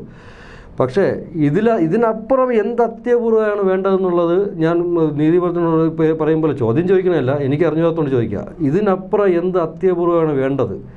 അണ്ടനാളത്തിൻ്റെ നട്ടല് വരെ അവനെ ചവിട്ടി പൊട്ടിച്ച് എന്ന് പറയുമ്പോഴേ നീ എഴുന്നേറ്റ് നിൽക്കേണ്ട, ഒറ്റ നട്ടലുള്ള മനുഷ്യനാണ് അവൻ. കാര്യം എന്ന് പറഞ്ഞാൽ അത്രയ്ക്ക് ബോൾഡായിട്ടുള്ള തീരുമാനം എടുക്കണം. അതുവരെ ഇവന് 3 ദിവസം വരെ ആഹാരം കൊടുക്കാതെ ചവിട്ടി പൊട്ടിച്ച് വെള്ളം പോലെ ഇറങ്ങാത്ത രീതിയിൽ ഇങ്ങനെ ചെയ്തിട്ട് ഞാൻ അവന്മാർക്ക് ഒരു വധശിക്ഷയെങ്കിലും കുറഞ്ഞ വർഷം വാങ്ങിച്ച് കൊടുത്തില്ല എന്നുണ്ടെങ്കിൽ ഞാൻ എന്തിനാ അവരെ അച്ഛനെന്നും പറഞ്ഞിട്ടിരിക്കുന്നത്? എനിക്കതുകൊണ്ട് ഈ അമ്മമാർക്ക് ഇപ്പം മുമ്പ് പറഞ്ഞതുപോലെ എല്ലാവരും ഭയങ്കര ഫാമിലിയാണ്, എല്ലാവരും ഭയങ്കര ഹോൾഡുള്ളവരാണ്. അവർക്കും രാഷ്ട്രീയപരമായിട്ടുള്ളതുകൊണ്ട് ചിലവർക്ക് ഏതോ ഒരാൾ മജിസ്ട്രേറ്റാണെന്ന് പറയുന്നു കേട്ടോ, അവൻ്റെ ഈ ഇതിൽപ്പെട്ട ഏതോ ഒരു അച്ഛനോ അമ്മയോ ഈ ക്രിമിനലിൻ്റെ ഒരാൾ. എനിക്കതൊന്നും ഒരു വിഷയമില്ല. എത്ര കൊമ്പന്മാരായിട്ടാണെന്നുണ്ടെങ്കിൽ എനിക്ക് യാതൊരു വിഷയമില്ല. ഇനിയിപ്പോൾ അവന് ഇന്ത്യയുടെ ഏറ്റവും വലിയ ജോലി വലിയ തലപ്പത്തിരിക്കുന്ന ഒരു ജോലിയുള്ളവൻ്റെ മകനാണെങ്കിലും എനിക്കതൊരു വിഷയമല്ല. ഞാൻ ഇതിൽ പോരാട്ട് ഇത് എത്ര വലിയവനാണെങ്കിലും വലിയവൻ്റെ മകനാണെങ്കിലും നിയമത്തിൻ്റെ മുമ്പ് തന്നെ കൊണ്ടുവന്നിട്ട് അവന് ശിക്ഷ വാങ്ങിക്കൊടുക്കും. ഏതൊക്കെ രീതിയിൽ എന്നെ തളർത്താൻ നോക്കിയാലും ഞാൻ തളരില്ല. കാരണം തളരില്ല എന്ന് പറയാൻ കാര്യം തളരുന്ന സമയത്ത് അല്ലെങ്കിൽ തളർച്ച തോന്നുമ്പോഴേ ഞാൻ ആലോചിക്കുന്നത് അവൻ്റെ നിലവിളിയാണ്. ആ സമയത്ത് ഞാൻ കേൾക്കുന്നത് അവൻ്റെ നിലവിളിയാണ്. ആ നിലവിളി കേൾക്കുമ്പോൾ ആണ് എനിക്ക് ഇവൻ്റെയൊക്കെ ശിക്ഷ വാങ്ങിക്കൊടുക്കണം എന്നുള്ളത് എനിക്ക് ഊർജ്ജം കിട്ടുന്നത്. ശരിക്കും പറഞ്ഞാൽ അതെനിക്ക് എൻ്റെ ചെവിയിൽ ഇങ്ങനെ മുഴങ്ങുമ്പോൾ അപ്പം ഞാനങ്ങനെ വെറുതെ നിന്ന് കഴിഞ്ഞാൽ ഒരച്ഛൻ എന്ന് പറഞ്ഞിട്ട് കാര്യമില്ലല്ലോ. അതുകൊണ്ട് മാത്രമല്ല, എങ്ങനെ വിടാൻ പറ്റും? ഞാനൊരു ഈർക്കിൽ കൊണ്ടുപോലും നോവിച്ചിട്ടില്ലാത്ത എൻ്റെ മോനാണ്. അപ്പം ഇത്ര ക്രൂരമായിട്ട് അവനെ ചെയ്തിട്ട് അങ്ങനെ വിലസി വിടാൻ്റെ ഞാൻ എങ്ങനെ വിടും? അങ്ങ് ജോലി പോലും വേണ്ട എന്ന് വെച്ച് ഈ പോരാട്ടത്തിലേക്ക് കടക്കുന്നു. മറുവശത്ത് ഈ പല തെളിവുകളും അങ്ങ് തന്നെയാണ് പുറത്തു കൊണ്ടുവന്നത്. അതാണ് കേരളം അത്ഭുതത്തോടെ നോക്കുന്നത്. ഇത്ര ദുർബലനായ ഒരു സാധാരണക്കാരൻ, അതും നെടുമങ്ങാട് വളരെ സാധാരണ ജീവിതം നയിക്കുന്ന ഒരു മനുഷ്യൻ, ഇത്ര ശക്തമായ തെളിവുകൾ കണ്ടെത്തി അത് നിയമ സംവിധാനത്തിന് മുന്നിലും ഭരണകൂടത്തിന് മുന്നിലും വച്ച് നീട്ടിക്കൊടുക്കുകയാണ്, പോലീസിന് മുന്നിൽ. അതെങ്ങനെ സാധിക്കുന്നു? കാര്യം എന്ന് പറഞ്ഞാൽ എന്തു പറയാം, അത് സാഹചര്യം എന്ന് പറഞ്ഞാൽ മതി. ഇത് ആദ്യമേ എനിക്കൊരു ഉള്ളറിവ് ഉണ്ടായിരുന്നു. അതായത് നമുക്ക് എല്ലാവർക്കും അറിയാമല്ലോ, ഒരു പോലീസ് കേസ് ഉണ്ടാകുമ്പോൾ എങ്ങനെ അത് കൊണ്ടുപോകും, പ്രത്യേകിച്ച് രാഷ്ട്രീയപരമായിട്ടുള്ള കേസ് വരുമ്പോൾ ആ രീതി എങ്ങോട്ട് പോകും എന്ന് എല്ലാവർക്കും അറിയാം. ഞാനൊരു പോലീസ് ഉദ്യോഗസ്ഥനെ തെറ്റി പറയുന്നതല്ല, ഒരിക്കലും ഞാൻ അങ്ങനെ പറയില്ല. എനിക്ക് ആരും അത് ആക്ഷേപിക്കാനായി ഞാൻ ഉദ്ദേശിക്കുന്നില്ല. പക്ഷേ അതെനിക്ക് ഇതിൻ്റെ തുടക്കം മുതൽ എനിക്ക് അറിയാമായിരുന്നു ഈ കേസ് ഏത് രീതിയിലോട്ട് പോകും. ഇവർക്ക് അതിനെ ഉന്നതന്മാരാണ് ചെയ്തിട്ടുള്ളത്, ഭരണപക്ഷത്തിൻ്റെ രാഷ്ട്രീയ അവരുള്ള വിദ്യാർത്ഥി സംഘടനയാണ്, സംഘടനയിൽ ഏറ്റവും ഉയർന്ന ഭാരവാഹികളാണ്. ആ ഭാരവാഹികളിൽ കേരളത്തിലെ ഏറ്റവും SFIയുടെ ഏറ്റവും മുതിർന്ന നേതാവ് ഈ കോളേജിലെ സ്ഥിര സന്ദർശകനാണ്, മുതിർന്ന നേതാവ്, എല്ലാ മാസവും എല്ലാ ആഴ്ചയും. അങ്ങനെയൊക്കെ വന്നപ്പോൾ എനിക്കറിയാം ഈ കേസ് ഏത് രീതിയിലോട്ട് പോകുമെന്ന്. അതുകൊണ്ട് എനിക്ക് എൻ്റേതായ രീതിയിൽ എനിക്ക് ഒരു അന്വേഷണം നടത്തേണ്ടി വരും. ഞാൻ സ്പെഷ്യൽ ഇൻവെസ്റ്റിഗേറ്റർ വെച്ചൊന്നോ അല്ലെങ്കിൽ പ്രൈവറ്റ് ഇൻവെസ്റ്റിഗേറ്റർ വെച്ചൊന്നും അല്ല ഞാൻ പറഞ്ഞത്. പക്ഷേ എനിക്കത് ചെയ്യേണ്ടി വന്നു. സാഹചര്യം, അതാണ് പറഞ്ഞ സാഹചര്യം. ഞാൻ വിചാരിച്ചു അത് ചെയ്തില്ലെങ്കിൽ ഈ കേസിന് ഒരു തുമ്പ് പോലും കിട്ടില്ല. ഞാൻ സ്റ്റാർട്ടിങ്ങിൽ ചെയ്തിട്ടില്ല എന്നുണ്ടെങ്കിൽ തുമ്പ് പോയിട്ട് ഒരു തരുമ്പ് പോലും കിട്ടില്ലായിരുന്നു. എനിക്ക് അത്രയ്ക്കും ചെയ്യണമെന്ന് തോന്നി. അവരെ പിറകെ ഞാൻ പോയി. ഈ 20 പേരുടെ ലിസ്റ്റ് കൊടുത്തില്ലെങ്കിലും ഞാനൊരു 10 പേരുടെ ലിസ്റ്റ് കൊടുത്തു. പിന്നെ അവിടെ എന്തൊക്കെ നടന്നിട്ടുണ്ട്, ഏതൊക്കെ കാര്യങ്ങൾ നടന്നിട്ടുണ്ട്, എല്ലാ കാര്യവും ക്ലിയറായിട്ട് ഞാൻ അവരോട് പറഞ്ഞു കൊടുത്തിട്ടുണ്ട്. ഒരു കാര്യം മാത്രം എനിക്ക് പറയാൻ പറ്റിയില്ല, ഞാൻ അറിഞ്ഞില്ല. ഈ 8 മാസം മുതൽ നടക്കുന്ന പീഡനം, ആ ഒരു കാര്യം മാത്രമേ എനിക്ക് കിട്ടാതുള്ളൂ. ബാക്കി ഞാൻ എന്തൊക്കെ പറഞ്ഞിട്ടുണ്ടോ ആ കാര്യം തന്നെയാണ് ആൻറ്റി റാഗിങ് സ്ക്വാഡും കണ്ടുപിടിച്ചിട്ടുള്ളത്. അതിനുശേഷം പോലീസ് അതിനെ നേരെ കോപ്പി എടുത്തിട്ട് എങ്ങനെയാണ് സംഭവിച്ചിട്ടുള്ളതെന്ന് അവരും പറയുന്നത്. അതുകൊണ്ട് സാഹചര്യം എന്നെ കൊണ്ട് അങ്ങ് എത്തിച്ചു എന്ന് പറഞ്ഞാൽ മതി. കാരണം എനിക്കതൊരു പരിധിയെ പറ്റുള്ളൂ. ആ പൊരുതാതെ ഞാൻ വീട്ടിൽ പോലീസ് അന്വേഷിക്കുന്നുണ്ട്, CBI അന്വേഷിക്കുന്നുണ്ട് എന്ന് പറഞ്ഞിട്ട് എനിക്ക് വീട്ടിൽ ഇരിക്കാൻ തോന്നിയില്ല. അതിന് എൻ്റെ മകൻ അനുഭവിച്ച വേദന ഓരോ ദിവസവും കഴിയുന്തോറും എനിക്കത് കൂടിക്കൂടി വരിക. സാധാരണ അത് അണഞ്ഞാണ് വരുന്നത്, നമ്മൾ മറന്നാണ് വരുന്നത്. എനിക്കങ്ങനെയല്ല. എനിക്ക് ഓരോ ദിവസം കഴിയുന്തോറും തീയായിട്ട് ആൾ കയറിക്കൊണ്ടിരിക്കുന്നു. അപ്പം സാഹചര്യം തന്നെയാണ് ദൈവം എനിക്ക് അതിനുള്ള ശക്തി തരണമെന്നാണ് ഇപ്പോഴാണ് ആലോചിക്കുന്നത്. ഞാൻ ദൈവവിശ്വാസിയാണ്. അതാണ് എൻ്റെ ഇപ്പോഴത്തെ ആഗ്രഹം. അങ്ങ് ഗൾഫിലേക്ക് പോയിട്ട് പ്രവാസ ജീവിതം ആരംഭിച്ചിട്ട് എത്ര കാലമായി? ഞാൻ ഏകദേശം 15 വർഷത്തോളമായത്. അപ്പോൾ സിദ്ധാർത്ഥിൻ്റെ തീരെ ചെറുപ്പത്തിൽ മാത്രമേ നാട്ടിലുണ്ടായിരുന്നു? അല്ല, സിദ്ധാർത്ഥന് ഞാൻ 15 വർഷത്തോളം തുടർച്ചയായിട്ട് അവിടെ നടന്നില്ല. എല്ലാ വർഷവും ലീവിന് വരുന്നുണ്ട്. എല്ലാ വർഷവും ചിലപ്പോൾ 9 മാസം കൂടുമ്പോൾ, ചിലപ്പോൾ 10 മാസം കൂടുമ്പോൾ ഞാൻ സിദ്ധാർത്ഥിൻ്റെ ചെറുപ്രായത്തിൽ എല്ലാ ദിവസവും വിളിച്ചിട്ട് വരും. ഇവരെ മക്കളെ കാണാൻ തന്നെയാണ് ഞാൻ ശരിക്കും. എനിക്ക് ഒരു വർഷത്തിൽ ലീവുള്ളൂ 12 മാസം കൂടുമ്പോൾ. സിദ്ധാർത്ഥിൻ്റെ മരണം അറിഞ്ഞായിരുന്നു അവിടെ? ഇത് 12 മാസം അവൻ്റെ മരണം അറിഞ്ഞിട്ട് അന്ന് തന്നെ വൈകുന്നേരം അന്ന് ഉച്ചയ്ക്ക് അറിഞ്ഞിട്ട് വന്നതാണ്. അല്ല, ആ സമയത്ത് ഞാൻ നാട്ടിലുള്ളതല്ല. അറിയിച്ചത് പറഞ്ഞാൽ അവൻ്റെ മാമൻ തന്നെയാണ് അറിയിച്ചത്, ഷിബു എന്ന് പറഞ്ഞത്. എന്ത് സംഭവിച്ചു എന്നാണ് അല്ല അപ്പോൾ പറഞ്ഞത്? എന്നെ കൂടെ കൂടുതലായിട്ടൊന്നും പറഞ്ഞില്ല. എന്നോട് പറഞ്ഞത് സിദ്ധാർത്ഥിന് ഒരു ആക്സിഡൻ്റ് ഉണ്ടായി, കുറച്ച് സീരിയസ് ആണ്. അവനിങ്ങനെ ഘട്ടമട്ടമായിട്ട് പറഞ്ഞു നിർത്തി. ഏറ്റവും 3-4 മണിക്കൂർ കഴിഞ്ഞിട്ട് ആണ് അവിടെയുള്ള കൂട്ടുകാരൻ്റെ അടുത്ത് ഇവർ വിളിച്ച് പറഞ്ഞു, കാര്യം ഇങ്ങനെയാണ്, സമാധാനിപ്പിച്ച് വിടണം എന്നൊക്കെ പറഞ്ഞിട്ട്. ആക്സിഡൻറ്റ് തന്നെയാണ് പറഞ്ഞത്, വേറെ ഒന്നും പറഞ്ഞിട്ടില്ല. അങ്ങേക്ക് തിരിച്ച് കേരളത്തിലെത്തിയപ്പോൾ ഒരിക്കലും ഇതൊരു ആത്മഹത്യയാണെന്ന് വിശ്വസിക്കാൻ കഴിഞ്ഞില്ല? ഒരിക്കലും തോന്നില്ല. ഇവിടെ വന്നപ്പോഴേ ഞാൻ അറിഞ്ഞത് എങ്ങനെ സംഭവിച്ചു എന്ന്. ഞാൻ ചോദിച്ചു എങ്ങനെ ആക്സിഡൻറ്റ് സംഭവിച്ചു എന്ന് പറഞ്ഞപ്പോഴാണ് അവർ ആദ്യം പറയുന്നത്, അത് ക്ഷമയോടെ കേൾക്കണം, ആക്സിഡൻ്റ് അല്ല, അവൻ തൂങ്ങി മരിച്ചതാണ്. നമ്മൾ എന്തിനാണ് തൂങ്ങി മരിച്ചത്? അതൊരു പെണ്ണ് കേസാണ് തൂങ്ങി മരിച്ചത്. അപ്പോൾ തന്നെ ഞാൻ ഉറപ്പിച്ചു, ഇത് സംഭവം ഇത് കാര്യം ഇതൊന്നുമല്ല. എനിക്കിത് നല്ലവണ്ണം അറിയാം. ഒന്നാമത് പെണ്ണ് കേസ് എന്ന് പറയുന്നത് കാര്യം എന്ന് പറഞ്ഞാൽ അത് ഒരിക്കലും സംഭവിക്കാൻ അവനെ സംബന്ധിച്ചിടത്തോളം, എനിക്ക് ബാക്കി കൂട്ടുകാരുണ്ട്, ചിലപ്പോൾ അവൻ്റെ കൂട്ടുകാരുണ്ട്, അങ്ങനെയൊക്കെ പറഞ്ഞു കഴിഞ്ഞാൽ പോലും ഞാൻ സമ്മതിക്കും. പക്ഷെ അവനെ സംബന്ധിച്ചിടത്തോളം അങ്ങനെയല്ല. അവന് എല്ലാ പേരുമായിട്ട് വളരെ സോഷ്യലായിട്ട്, എല്ലാ പെണ്ണായിരുന്നാലും ആണായാലും അവൻ്റെ ഫോണിൽ തന്നെ ഏതെങ്കിലും പെൺകുട്ടികളെ വിളിക്കുമ്പോൾ, ആൺകുട്ടികളെ വിളിക്കുമ്പോൾ ഫോണെടുത്ത് സംസാരിക്കുന്നതിന് അവൻ്റെ അമ്മയെ ആദ്യമായിട്ട് സംസാരിക്കുന്നത്. അവൻ തന്നെ പറയുന്നത്, അമ്മ ഫോണെടുത്ത്, ചിലപ്പോൾ അവനായിരിക്കും വിളിക്കുന്നത്, അല്ലെങ്കിൽ ചിലപ്പോൾ അവളായിരിക്കും വിളിക്കുന്നത്, ഫോണെടുത്ത് സംസാരിക്കും. അല്ല, ഒരു ഒളിച്ചോ മറിയോ ഒന്നുമില്ല. സിദ്ധാർത്ഥിൻ്റെ എല്ലാ കാര്യങ്ങളും അമ്മയോട് പറയാറുണ്ട്. എല്ലാ കാര്യം പറയാറുണ്ട്. അവൻ എല്ലാ കാര്യവും സിദ്ധാർത്ഥനായിട്ട് നമുക്ക് അവിടെ വേറൊരു മുറിയോ അവിടെ ഇവിടെ താമസിക്കുക കുട്ടികൾ അങ്ങനെ മാറിക്കിടക്കുന്ന ഇത്രയും വലുതായിട്ടും എല്ലാ കാര്യവും അമ്മയോട് സംസാരിക്കും. 1.5 മണിക്കൂർ വരെ ഡെയിലി സംസാരിക്കും. അവിടെ വന്നു കഴിഞ്ഞാലും അവൻ ഫോൺ ചെയ്യണമെങ്കിലും അവൻ ചാറ്റ് ചെയ്യണമെങ്കിലും എന്ത് ചെയ്യണമെങ്കിലും ആ കട്ടിൽ കിടന്നിട്ട് ഞാനും കൂടെ കിടക്കുമ്പോൾ അവിടെ ഉണ്ടപ്പോൾ ഒരുമിച്ചാണ് ചെയ്തുകൊണ്ടിരിക്കുന്നത്. അല്ല അവന് ഒളിയോ മറയോ അങ്ങനത്തെ വേറെ കാര്യമോ ഒന്നുമില്ല. അപ്പോൾ നമുക്ക് അതുകൊണ്ട് മനസ്സിലായോ എല്ലാ കുട്ടികളോടും എല്ലാവരോടും വളരെ സോഷ്യലാണ്. അവർക്ക് ഒരിക്കലും പെണ്ണ് കേസിനെ അവനെ കൊണ്ട് തളർത്താൻ പറ്റില്ല. ഇവർ തളർത്താൻ നോക്കി, അല്ലെ അതുകൊണ്ട് ഈ ഒപ്പിടാനൊക്കെ ശ്രമിച്ചുകൊണ്ടിരുന്നിട്ട് അവൻ വഴങ്ങാത്തതുകൊണ്ട് ഈ ഒരു പരിപാടി അവിടെ ചെയ്തത്. ഇല്ലെങ്കിൽ ഇവർ ഇങ്ങനെ ചെയ്യില്ല. കൂടെ നിന്നിട്ട് ഇങ്ങനെ ക്രൂരമായ കൊലപാതകം, ഇങ്ങനെ നല്ല ട്രെയിനിങ് കിട്ടിയ രീതിയിൽ, അതായത് വളരെ കൃത്യമാണ്. കാരണം ഇത് ട്രെയിനിങ് കിട്ടിയ രീതിയിലാണ് അവർ കൊലപാതകം ചെയ്തിരിക്കുന്നത്. ഈ കൊടും ക്രൂരത കാട്ടിയ ഈ വിദ്യാർത്ഥികൾ കുട്ടികളല്ലേ എന്നൊക്കെ പറഞ്ഞ് ആരെങ്കിലും ഇതിനെ ലഘൂകരിക്കാൻ ശ്രമിക്കുന്നുണ്ടോ? പ്രത്യേകിച്ച് രാഷ്ട്രീയ നേതാക്കൾ ഇതുവരെയ്ക്ക് പബ്ലിക്കായിട്ട് എന്നോട് ഇതുവരെയ്ക്കും പറഞ്ഞിട്ടില്ല. പക്ഷേ അത് ഇൻഡയറക്റ്റായിട്ട് അവരുടെ തന്നെ രാഷ്ട്രീയക്കാരെ ലഘൂകരിക്കാമെന്ന് മാത്രമല്ല, രക്ഷപ്പെടുത്താൻ വേണ്ടി ശ്രമിക്കുന്നുണ്ട്. ശരിക്കും അത് ചിലപ്പോൾ സംഭവിച്ചു പോയതല്ലേ എന്നൊക്കെ പറഞ്ഞിട്ട് പലരും, പ്രത്യേകിച്ച് ഇവരെ രക്ഷാകർത്താക്കൾ, ഈ കുട്ടികളെ രക്ഷാകർത്താക്കൾ പലരും ഇതിനെ വളരെ ലഘൂകരിച്ചിട്ടാണ് തന്നെ. നമുക്ക് അവരുടെ കുറച്ച് ഗ്രൂപ്പും കാര്യങ്ങളൊക്കെ അറിയാം.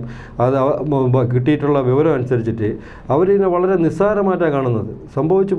സംഭവിച്ചു ഇനി നമ്മുടെ ഭാവിയിലോട്ടുള്ള കാര്യം നോക്കട്ടെ എന്നാണ് അവരുടെ ആറ്റിറ്റ്യൂഡ്. അത് അവർക്കും ഇനി സംഭവിക്കുമ്പോൾ ചിലപ്പോൾ അവർ ഇങ്ങനെ തന്നെ പറയണം, ഇങ്ങനെ സംഭവിച്ച് ഇനി അങ്ങനെ നമ്മൾ നോക്കട്ടെ എന്ന്. അതാണ് ഒറ്റ കുട്ടികൾ പോലും അല്ലെങ്കിൽ ഒറ്റ അച്ഛനോ അമ്മയോ ഒരാൾ പോലും ഇതിനെ പ്രതികരിക്കാൻ തയ്യാറാവുന്നില്ല. സിദ്ധാർത്ഥൻ്റെ ഈ കൊലപാതകവുമായി ബന്ധപ്പെട്ട് നിരന്തരം വീഡിയോ വാർത്തകൾ ഞാൻ നൽകാറുണ്ട്.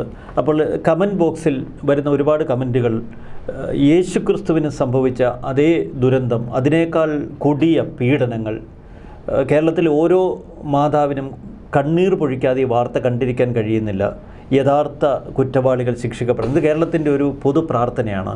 പക്ഷെ ഭരണകൂടം എപ്പോഴും നിസ്സംഗമായി നിൽക്കുന്നു. കേരളത്തിൻ്റെ ഒരു സമൂഹം അങ്ങയോടൊപ്പമുണ്ട്, നിങ്ങൾ പിതാവിനും മാതാവിനും ഒപ്പമുണ്ട് എന്ന് കരുതുന്നുണ്ടോ?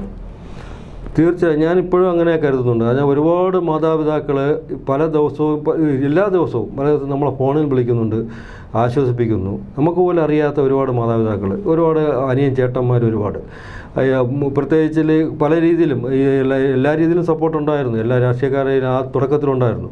പക്ഷേ ഇപ്പോഴും നമ്മളെ സപ്പോർട്ടൊന്നുണ്ടെന്ന് പറയുമ്പോൾ പറയുമ്പോൾ താങ്കൾ പറഞ്ഞ പോലെ കമൻറ്റ് ബോക്സിലും മറ്റിടത്തൊക്കെ വായിച്ച് നോക്കുമ്പോൾ അതിലാണ് ഇപ്പോഴും ആൾക്കാർ ഇതിനെ ഫോളോ ചെയ്യുന്നുണ്ടല്ലോ, സപ്പോർട്ട് ചെയ്യുന്നുണ്ടല്ലോ എന്നുള്ള ഒരു ആശ്വാസം. അതായത് ഞാൻ ഫൈറ്റ് ചെയ്യുമ്പോൾ കൂടെ ആളുണ്ടല്ലോ എന്ന്. പക്ഷേ അതിൽ കൂടെ നിൽക്കാൻ അതോടൊപ്പം തന്നെ ഇത് എങ്ങനെയെങ്കിലും ഒതുക്കി തീർക്കണം എന്ന് വിചാരിച്ചിട്ട് തന്നെ രാഷ്ട്രീയക്കാർ ഇതിൽ പോകുന്നുണ്ട്.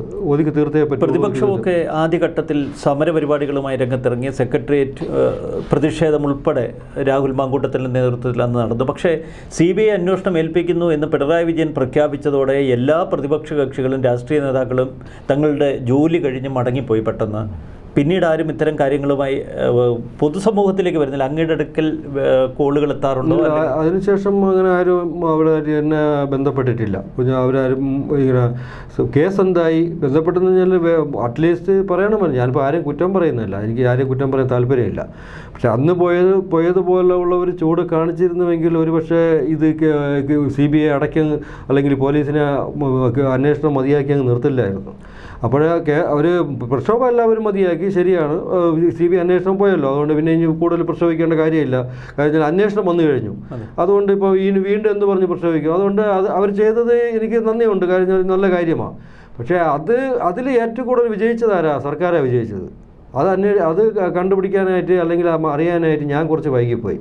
അതിൽ വിജയിച്ച സർക്കാരാണ്. എല്ലാവരുടെയും നാവടപ്പിക്കാൻ മുഖ്യമന്ത്രിക്ക് കഴിഞ്ഞു CBI അന്വേഷണം ഏർപ്പെടുത്തുക വഴി. പക്ഷേ CBIയിലേക്ക് കേസ് ഇതുവരെ എത്തിയില്ല, CBI ഏറ്റെടുത്തിട്ടില്ല. അതിനിപ്പുറം പോലീസ് തന്നെ മുൻകൈയെടുത്ത് തെളിവുകൾ നശിപ്പിക്കുന്നു, പ്രതികൾക്കെതിരായ കുറ്റപത്രം ലഘൂകരിക്കുന്നു. ഇതൊരു കൊലപാതകമാണ് എന്ന് ഉറപ്പിച്ച് പറയാതെ ആത്മഹത്യാ സാധ്യത തന്നെയാണ് പോലീസ് റിപ്പോർട്ടുകളിൽ ഇപ്പോഴും നിൽക്കുന്നത്. ഇപ്പോൾ ഏറ്റവും ഒടുവിൽ ഈ വിദ്യാർത്ഥികളെ കുറ്റവിമുക്തരാക്കി കോളേജിലേക്ക് തിരിച്ചെടുക്കുന്നു. ആരോപണ വിധേയായ പെൺകുട്ടിയെ മറ്റൊരു കോളേജിലേക്ക് മാറ്റാനുള്ള ശ്രമങ്ങൾ നടക്കുന്നു. ഭയാനകമാണ്. അതെ, അതുകൊണ്ടാണല്ലോ ഞാൻ പറഞ്ഞത്, ഇത് വേറെ ഏത് സംസ്ഥാനത്ത് നടക്കും അല്ലെങ്കിൽ ഇന്ത്യയിൽ വേറെ ഏത് സംസ്ഥാനത്ത് നടക്കും എനിക്ക് തോന്നുന്നില്ല. എന്തുമാത്രം ഞാൻ അഴിമതി കുറിച്ച സംസ്ഥാനങ്ങൾ വേറെ പേരെടുത്ത് പറയുന്നില്ല. എന്നാലും ഞാൻ പറയുക, ഈ സംസ്ഥാനത്തല്ലാതെ വേറെ ഏത് സംസ്ഥാനത്ത് ഇതുപോലെ ഒന്നും നടക്കും? അവർ പെട്ടെന്ന് എല്ലാവരെയും അടപ്പിക്കുന്നു, എല്ലാവരും വാടച്ച്, കുടുംബം ഉൾപ്പെടെ വാടച്ച് ഒരാഴ്ച അവർ എങ്ങനെയാണ് അവരെ ട്രാക്കിലോട്ട് കാര്യം കൊണ്ടുവന്നു. അതിൽ ഒന്നുമില്ലെങ്കിൽ അവർ സമ്മതിച്ചേ പറ്റുള്ളൂ. അത് കറക്റ്റാണ്. കാരണം അവർ വിചാരിച്ച ട്രാക്കിലോട്ട് സംഭവം എത്തി, ഇനി പ്രശ്നമില്ല. ഇത്രയും കൊടുമ്പിരി കൊണ്ടുകൊണ്ടിരിക്കുന്ന തീ ആളി കത്തിക്കൊണ്ടിരിക്കുന്നതിന് അവർ പെട്ടെന്ന് അണച്ചു. അപ്പോൾ ഇനി അതുപോലൊന്നും വരാൻ പാടായിരിക്കും. കാരണം അവർക്ക് വേറെ വിഷയം കിട്ടിക്കഴിഞ്ഞു, ഇലക്ഷനും കാര്യങ്ങളെല്ലാം കിട്ടിക്കഴിഞ്ഞു. അപ്പോൾ ഇനി അതുപോലെ തന്നെ പോകണമെന്നില്ല. ചിലപ്പോൾ 2 ദിവസം കഴിയുമ്പോൾ 1 കോളം വാർത്ത 2 കോളം വാർത്ത ഇങ്ങനെ വരും, സിദ്ധാർത്ഥൻ്റെ മരണം കൊലപാതകം എങ്ങും എത്തിയില്ല എന്ന് പറഞ്ഞുകൊണ്ട് അങ്ങ് നിൽക്കും. അതിപ്പോൾ ആരെയും കുറ്റമല്ല. പക്ഷേ അത് അവർ വളരെ വിദഗ്ധമായിട്ട് അവർ വിജയിച്ചു. എൻ്റെ കണ്ണിലും അവർ പൊടിയിട്ടു, നാട്ടുകാരുടെ കണ്ണിലും ഈ കേരള സമൂഹത്തിനും ചാനലും മീഡിയ പത്രം എല്ലാവരും അവർ പൊടിയിട്ടിട്ട് ഒതുക്കി അങ്ങ് വെച്ചു. അത് ഒന്നാമത്തെ കാര്യം. അതോടുകൂടി വിജയിച്ച കാര്യം എന്ന് പറഞ്ഞാൽ പോലീസ് കേസ് അന്വേഷിച്ചുകൊണ്ടിരുന്ന പോലീസ് കേസ് അതുവരെയും പോലീസിലോട്ടാണ് എല്ലാവരും ഫോക്കസ് ചെയ്തുകൊണ്ടിരുന്നത്. CBI അന്വേഷണം വരുന്നത് വരെ എല്ലാവരും പോലീസ് ഇന്ന് എന്ത് ചെയ്തു എന്ന് ആലോചിച്ചുകൊണ്ടിരിക്കുകയായിരുന്നു, അല്ലെങ്കിൽ തിരക്കിക്കൊണ്ടിരിക്കുകയായിരുന്നു. അന്വേഷണം വന്നതോടുകൂടി പോലീസ് ഇതിൽ നിന്ന് രക്ഷപ്പെട്ടു. അതായത് സർക്കാർ രക്ഷപ്പെടുത്തി എടുത്തു. ഇനി അവരെ പുറകിൽ പോയില്ലല്ലോ. പോലീസ് ഇന്ന് ആരെ അറസ്റ്റ് ചെയ്തു, അല്ലെങ്കിൽ ഇന്ന് എന്ത് ചോദ്യം ചെയ്തു, അല്ലെങ്കിൽ ഇന്ന് തെളിവെടുപ്പിന് കൊണ്ടുപോയോ, ഇല്ലെങ്കിൽ ചാനൽ വരെ ഇവരെ പറയുണ്ടായിരുന്നു ഇന്ന് എവിടെ തെളിവെടുപ്പിന് കൊണ്ടുപോകും, ഇന്ന് എന്ത് തെളിവ് കിട്ടി. അതോടുകൂടി അവരെയും രക്ഷിച്ചു. CBI അന്വേഷണത്തിൽ അവർ മുമ്പോട്ട് ഫോർവേഡ് ചെയ്തിട്ടില്ല. ഇതിനുള്ള ഗ്യാപ്പ് എന്ന് പറയുന്നത് ഇതിൻ്റെ തെളിവ് നശിപ്പിക്കേണ്ട ഗ്യാപ്പാണ്. ഇതിനിടയ്ക്ക് കിട്ടിയ ഗ്യാപ്പ് തെളിവ് നശിപ്പിച്ചേ പറ്റുള്ളൂ അവർക്ക്. അതിനുള്ള ഗ്യാപ്പ് അവർക്ക് കിട്ടി. അപ്പോൾ എന്തുകൊണ്ടും ശരിക്കും പറഞ്ഞാൽ അവർ വിജയിച്ച് കഴിഞ്ഞിരിക്കുന്നു. ഈ കേസ് ഏകദേശം വിജയിച്ച് കഴിഞ്ഞിരിക്കുന്നു. പിന്നെ ആ പെൺകുട്ടിയുടെ കേസ്, പെൺകുട്ടിക്ക് ആൺകുട്ടിക്ക് ഒരേ നിയമമാണല്ലോ എല്ലായിടത്തും ഉള്ളത്. ഇത്രയും വ്യക്തമായിട്ട് പങ്കുണ്ട് പെൺകുട്ടിക്ക്, കൊലപാതകത്തിൽ പങ്കുണ്ട്. അവിടെ പാറപ്പുറത്ത് നിന്നിട്ട് ആർത്ത് രസിച്ച ഒരു പെൺകുട്ടിയുണ്ട്. പിന്നെ ഇതിന് കൂട്ടുനിന്ന ബിൻസിയയുടെ അമ്മ എന്തുകൊണ്ട് ഇവർക്ക് ഈ ബിൻസിയെ പിടിക്കില്ല എന്ന് പറഞ്ഞു കഴിഞ്ഞാൽ എനിക്ക് പറയാൻ പേടിയില്ല. ഞാൻ പറയാം. ബിൻസിയുടെ അമ്മ ഇവിടെ കമ്മീഷണർ ഓഫീസിൽ ജോലിയുള്ളതാണ്. കമ്മീഷണർ ഓഫീസിൽ ജോലിയുള്ള അവിടെ മിനിസ്റ്റീരിയൽ വകുപ്പിൽ ജോലിയുള്ള ആളെന്ന് പറയുമ്പോൾ ശരിക്കും അവരെ എങ്ങനെ ബിൻസിയെ രക്ഷപ്പെടുത്തണം എന്നുള്ളത് വേറെ ആരും പറഞ്ഞു കൊടുക്കേണ്ട കാര്യമില്ല. അതുകൊണ്ട് തന്നെയാണ് ബിൻസിയെ രക്ഷപ്പെട്ട് നിൽക്കുന്നത്. ഇത്രയും കൊലപാതകം അത് സ്പോൺസേഡ് പെണ്ണ്, SFI എന്നുള്ള ഭീകര സംഘടനയുടെ സ്പോൺസേഡ് പെണ്ണാണ്. എന്ത് വേണോ ചെയ്യാൻ, അവർക്ക് വേണ്ടിയിട്ട് എന്ത് കാര്യവും ചെയ്യാനുള്ള പെണ്ണ്.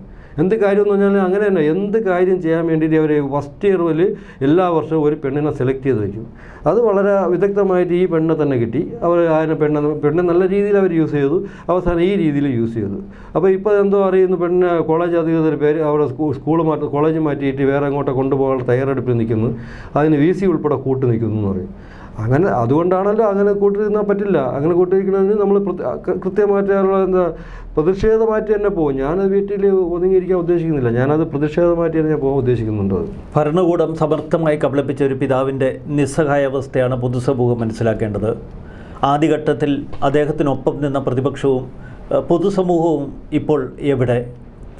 രാഷ്ട്രീയ തിരക്കുണ്ട്, തെരഞ്ഞെടുപ്പ് പ്രചരണത്തിൻ്റെ ചൂടിലാണ് എല്ലാവരും. അതിനിടയിൽ സമർത്ഥമായി സിദ്ധാർത്ഥിൻ്റെ മരണം പോലും ഒരു രാഷ്ട്രീയ പ്രചരണത്തിന്, ഒരു രാഷ്ട്രീയ തന്ത്രത്തിന് ഉപയോഗിക്കുകയാണ് ചിലർ. ഇനി എന്താണ് അങ്ങയുടെ ഒരു മുന്നിലുള്ള വഴികൾ? ഇനി മുന്നിലുള്ളതിൻ്റെ വളരെ പ്രധാനമായിട്ടുള്ള ഒരു വഴി എന്ന് പറഞ്ഞാൽ ഇന്നത്തെ ആ റിപ്പോർട്ട് തന്നെയാണ്. അതിൻ്റെ ചൂട് പിടിച്ച് എനിക്ക് പോകണം. കാരണം ആരോട് അല്ലെങ്കിൽ എങ്ങനെ ഈ 33 കുറ്റവാളികളാണ്, ഈ കൊടും ക്രിമിനലുകളാണ്, എന്തുകൊണ്ട് അവർ സസ്പെൻഷൻ പിൻവലിച്ചു? അവിടെ നടന്നത് എന്ത് എന്ന് തുറന്നു പറഞ്ഞ 2 വിദ്യാർത്ഥികൾക്ക്, ആ 2 വിദ്യാർത്ഥികളെ അവർ 1 വർഷത്തേക്ക് അവർ കോളേജിൽ നിന്ന് മാറ്റി. അങ്ങനെയും വളരെ ഒരു അഴിമതി നടന്നേക്കുക.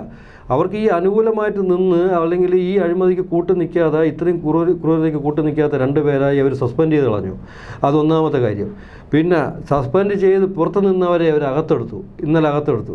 വളരെ ക്രൂരമായ കുറ്റം ചെയ്ത് അവരകത്തെടുത്തു. കോളേജ് ഡീൻ എന്ന് പറഞ്ഞാൽ വെറും സസ്പെൻഷനിൽ മാത്രം നിൽക്കുക. ഇപ്പോൾ കോളേജ് ഡീനാണല്ലോ ഈ മൃതദേഹം അഴിച്ചിറക്കിയതും ഈ റൂം കഴുകി ഫോറൻസിക്കിട്ട് യാതൊന്നും കിട്ടാത്ത രീതിയിൽ റൂം കഴുകാൻ പറഞ്ഞു. അദ്ദേഹം ഒരു ഡോക്ടറാണ്, അതുകൊണ്ട് എന്ത് ചെയ്യണമെന്ന് പറഞ്ഞു കൊടുക്കേണ്ട കാര്യമില്ല. ഡീൻ ഡോക്ടർ ആയതുകൊണ്ട് അദ്ദേഹത്തിന് നല്ലവണ്ണം അറിയാം. അദ്ദേഹം ഡോക്ടറാണ്. അയാൾ മൃഗഡോക്ടറാണ്, ഏത് ഡോക്ടറായിരുന്നാലും അദ്ദേഹം ഒരു ഡോക്ടറാണ്. ഡോക്ടറിനെ അറിയാം ഏത് രീതിയിൽ പ്രവർത്തിച്ചു കഴിഞ്ഞാൽ ആ റൂമിനകത്തുനിന്ന് ഫോറൻസിക് കിട്ടാൻ വളരെ രീതിയിൽ ഒന്നും കിട്ടാൻ പാടില്ല. ആ രീതിയിൽ അതുകൊണ്ടാണ് 1 മണിക്ക് മരിച്ച സംഭവം, 1 മണിക്ക് കൊന്ന സംഭവം ഇവർ 5 മണിയായിട്ട് പോലീസിനെ അറിയിക്കാത്തത് അതുകൊണ്ടാണ്. ആ സമയത്തുകൊണ്ട് അവർ റൂമിനെ കഴുകി അവിടെ കളനാശിനി എന്തൊക്കെ ഇട്ട് നല്ല രീതിയിൽ കഴുകി മാറ്റി.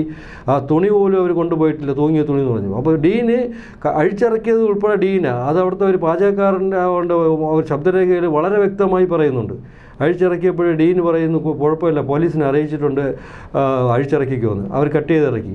അപ്പോൾ മൃതദേഹം വളരെ എല്ലാം കഴിഞ്ഞു, തണുത്തുറഞ്ഞിരിക്കുന്നു.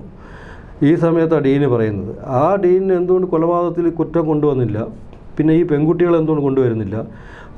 ഈ അക്ഷയ് എന്തുകൊണ്ട് ഇതുവരെയ്ക്കും അറസ്റ്റ് ചെയ്യുന്നില്ല? ഇതെല്ലാം കാണിച്ചിട്ട് പെൺകുട്ടിയെ അറസ്റ്റ് ചെയ്ത് ലോക്കപ്പിലിടണം, അറസ്റ്റ് ചെയ്ത് റിമാൻഡ് ചെയ്തേ പറ്റുള്ളൂ ആ 2 പെൺകുട്ടികളെ. ഇത് ചെയ്യുന്നില്ല. അതുകൊണ്ട് നമ്മൾ അടുത്ത പരിപാടി എന്ന് പറഞ്ഞാൽ നമ്മൾ ചാൻസലറും കൂടെ ആയിട്ടുള്ളതാണ് ഗവർണർ. അദ്ദേഹം എന്ന് പറഞ്ഞാൽ ഏത് കാര്യവും വളരെ വ്യക്തതയോടെ വളരെ സംയമനത്തോടെ കേട്ട് തീരുമാനം എടുക്കാൻ പറ്റിയ എടുക്കുന്ന ഒരാളാണ്. എന്ത് അഴിമതി ചെയ്തു കഴിഞ്ഞാലും അതിനെതിരെ നിന്ന് അതിന് പൊരുതിയിട്ട് ന്യായം വാങ്ങിക്കൊടുക്കുന്ന ഒരു മനുഷ്യൻ. അതുകൊണ്ട് എനിക്ക് അദ്ദേഹത്തിന് വിശ്വാസമുണ്ട്. അദ്ദേഹത്തിന് നമുക്ക് ഇത്രയും കാര്യം പറഞ്ഞിട്ട് ഞാൻ അദ്ദേഹത്തിന് പരാതി കൊടുക്കുന്നുണ്ട്. അതായത് ഇത്രയും കാര്യങ്ങൾ ചെയ്തിട്ട് ഇത്രയും ഉണ്ടായിട്ട് എന്തുകൊണ്ട് ഇവരെ വീണ്ടും തിരിച്ചെടുത്തു എല്ലാം കാണിച്ചിട്ട് അത് കഴിഞ്ഞ് ചെയ്യാൻ പോകുന്നതെന്ന് പറഞ്ഞാൽ എനിക്ക് ഉറപ്പ് തന്ന മുഖ്യമന്ത്രി CBI അന്വേഷണത്തിന് ഉറപ്പ് തന്നത്. മുഖ്യമന്ത്രി ഉറപ്പ് തന്നിട്ടുണ്ട്. അല്ലെങ്കിൽ വേറെ ആരും മുഖേന പറഞ്ഞതല്ല, ഫോൺ വിളിച്ച് പറഞ്ഞതല്ല, അല്ലെങ്കിൽ ദൂതം മുഖേന പറഞ്ഞതല്ല, എനിക്ക് നേരിട്ട് പറഞ്ഞതാണ്. ഈ CBI അന്വേഷണം തരാം, ചെന്ന് ചോദിച്ചിട്ട് 1/2 മണിക്കൂറിനകത്ത് റെഡിയാക്കി തന്നു. CBI അന്വേഷണം ഉണ്ടെന്ന് പറഞ്ഞത്. ഇതുവരെയ്ക്കും ഒന്നും ആയിട്ടില്ല. ഒന്നും ആയിട്ടില്ല എന്ന് പറയുമ്പോൾ തെളിവ് നശിപ്പിക്കേണ്ട സമയം കൊടുത്തുകൊണ്ടിരിക്കുന്നു. അതുകൊണ്ട് ഞാനും എൻ്റെ കുടുംബവും എനിക്ക് ആരാണോ എനിക്ക് ഉറപ്പ് തന്നത് അദ്ദേഹത്തിൻ്റെ വീട്ടിലോട്ട് തന്നെയാണ് ഞാൻ പ്രതിഷേധ മാർച്ച് ചെയ്യാൻ പോകുന്നത്. മാർച്ച് എന്ന് പറയുമ്പോൾ എല്ലാ ആൾക്കാരും കൂട്ടി പോകുന്നതെന്ന് ഞാൻ പറഞ്ഞില്ല. കാരണം ഞാൻ എൻ്റെ കുടുംബത്തെ മാത്രമേ കൊണ്ടുപോകുന്നുള്ളൂ. വേറെ ആരും എൻ്റെ കൂടെ വരുന്നതെന്ന് എനിക്കറിയില്ല. എൻ്റെ കുടുംബം എന്ന് പറയുന്നത് എൻ്റെ ഭാര്യയുണ്ട്, ഇനി എനിക്കൊരു മകനുണ്ട്. ഇവരെല്ലാവരും കൂടെ ആ മന്ത്രിയുടെ വീട്ടിലോട്ട് തന്നെ ഞാൻ പ്രതിഷേധിച്ച് പോകും. പിണറായി വിജയൻ മുഖ്യമന്ത്രിയാണല്ലോ എനിക്ക് ഉറപ്പ് തന്നത്. വേറെ ആരും ഒരു മന്ത്രി ഇങ്ങനെ എനിക്ക് ഉറപ്പ് തന്നില്ലല്ലോ. ഇത് CBI അന്വേഷണം ചെയ്യാം എന്ന് പറഞ്ഞത് അദ്ദേഹം തന്നെയാണ്. അപ്പോൾ ഇതുവരെയും ചെയ്യുന്നുമില്ല. പോലീസ് അന്വേഷണം നിർത്തി. അവർ എവിടെയാണ് പേപ്പർ അയക്കേണ്ടത്, ഒഫീഷ്യലായിട്ട് അയക്കേണ്ടത്, അതും അയക്കുന്നില്ല. ഇവിടെ പിടിച്ച് വെച്ചുകൊണ്ടിരിക്കുക. ഇലക്ഷൻ കഴിയട്ടെ, അല്ലെങ്കിൽ അതൊക്കെ അവിടെ തന്ത്രം. എനിക്കറിയേണ്ട കാര്യമല്ല. ഞാൻ ഇലക്ഷനിലോട്ടൊന്നും പോകുന്നില്ല. എന്നാലും ഞാൻ പറയുക, അതൊരു കഴിയട്ടെ. അത് കഴിഞ്ഞാൽ വീണ്ടും അത് തടുത്ത് കഴിഞ്ഞാൽ ഒന്നും മിണ്ടില്ല ആരും. അതുവരെ ഒന്നും പോവില്ല. ഞാൻ ഈ ആഴ്ച തന്നെ അദ്ദേഹത്തിൻ്റെ വീട്ടിലോട്ട് തന്നെ പോവും. ഞാൻ ചിലപ്പോൾ അവിടെ കിടന്നിരിക്കും, ഇല്ലെങ്കിൽ ആ റോഡിൽ കിടന്നിരിക്കില്ല, ഞാൻ ആ വീട്ടിൻ്റെ നടയിൽ കിടന്നിരിക്കും. എനിക്കറിയണ്ട, ഞാൻ ഏതറ്റം വരെയും പോവും. എൻ്റെ മകൻ അനുഭവിച്ച മാനസിക വേദനയും അവൻ്റെ ശാരീരിക വേദനയും അതിനപ്പുറം എനിക്കൊരു വേദന എനിക്ക് എൻ്റെ ജീവിതത്തിനില്ല.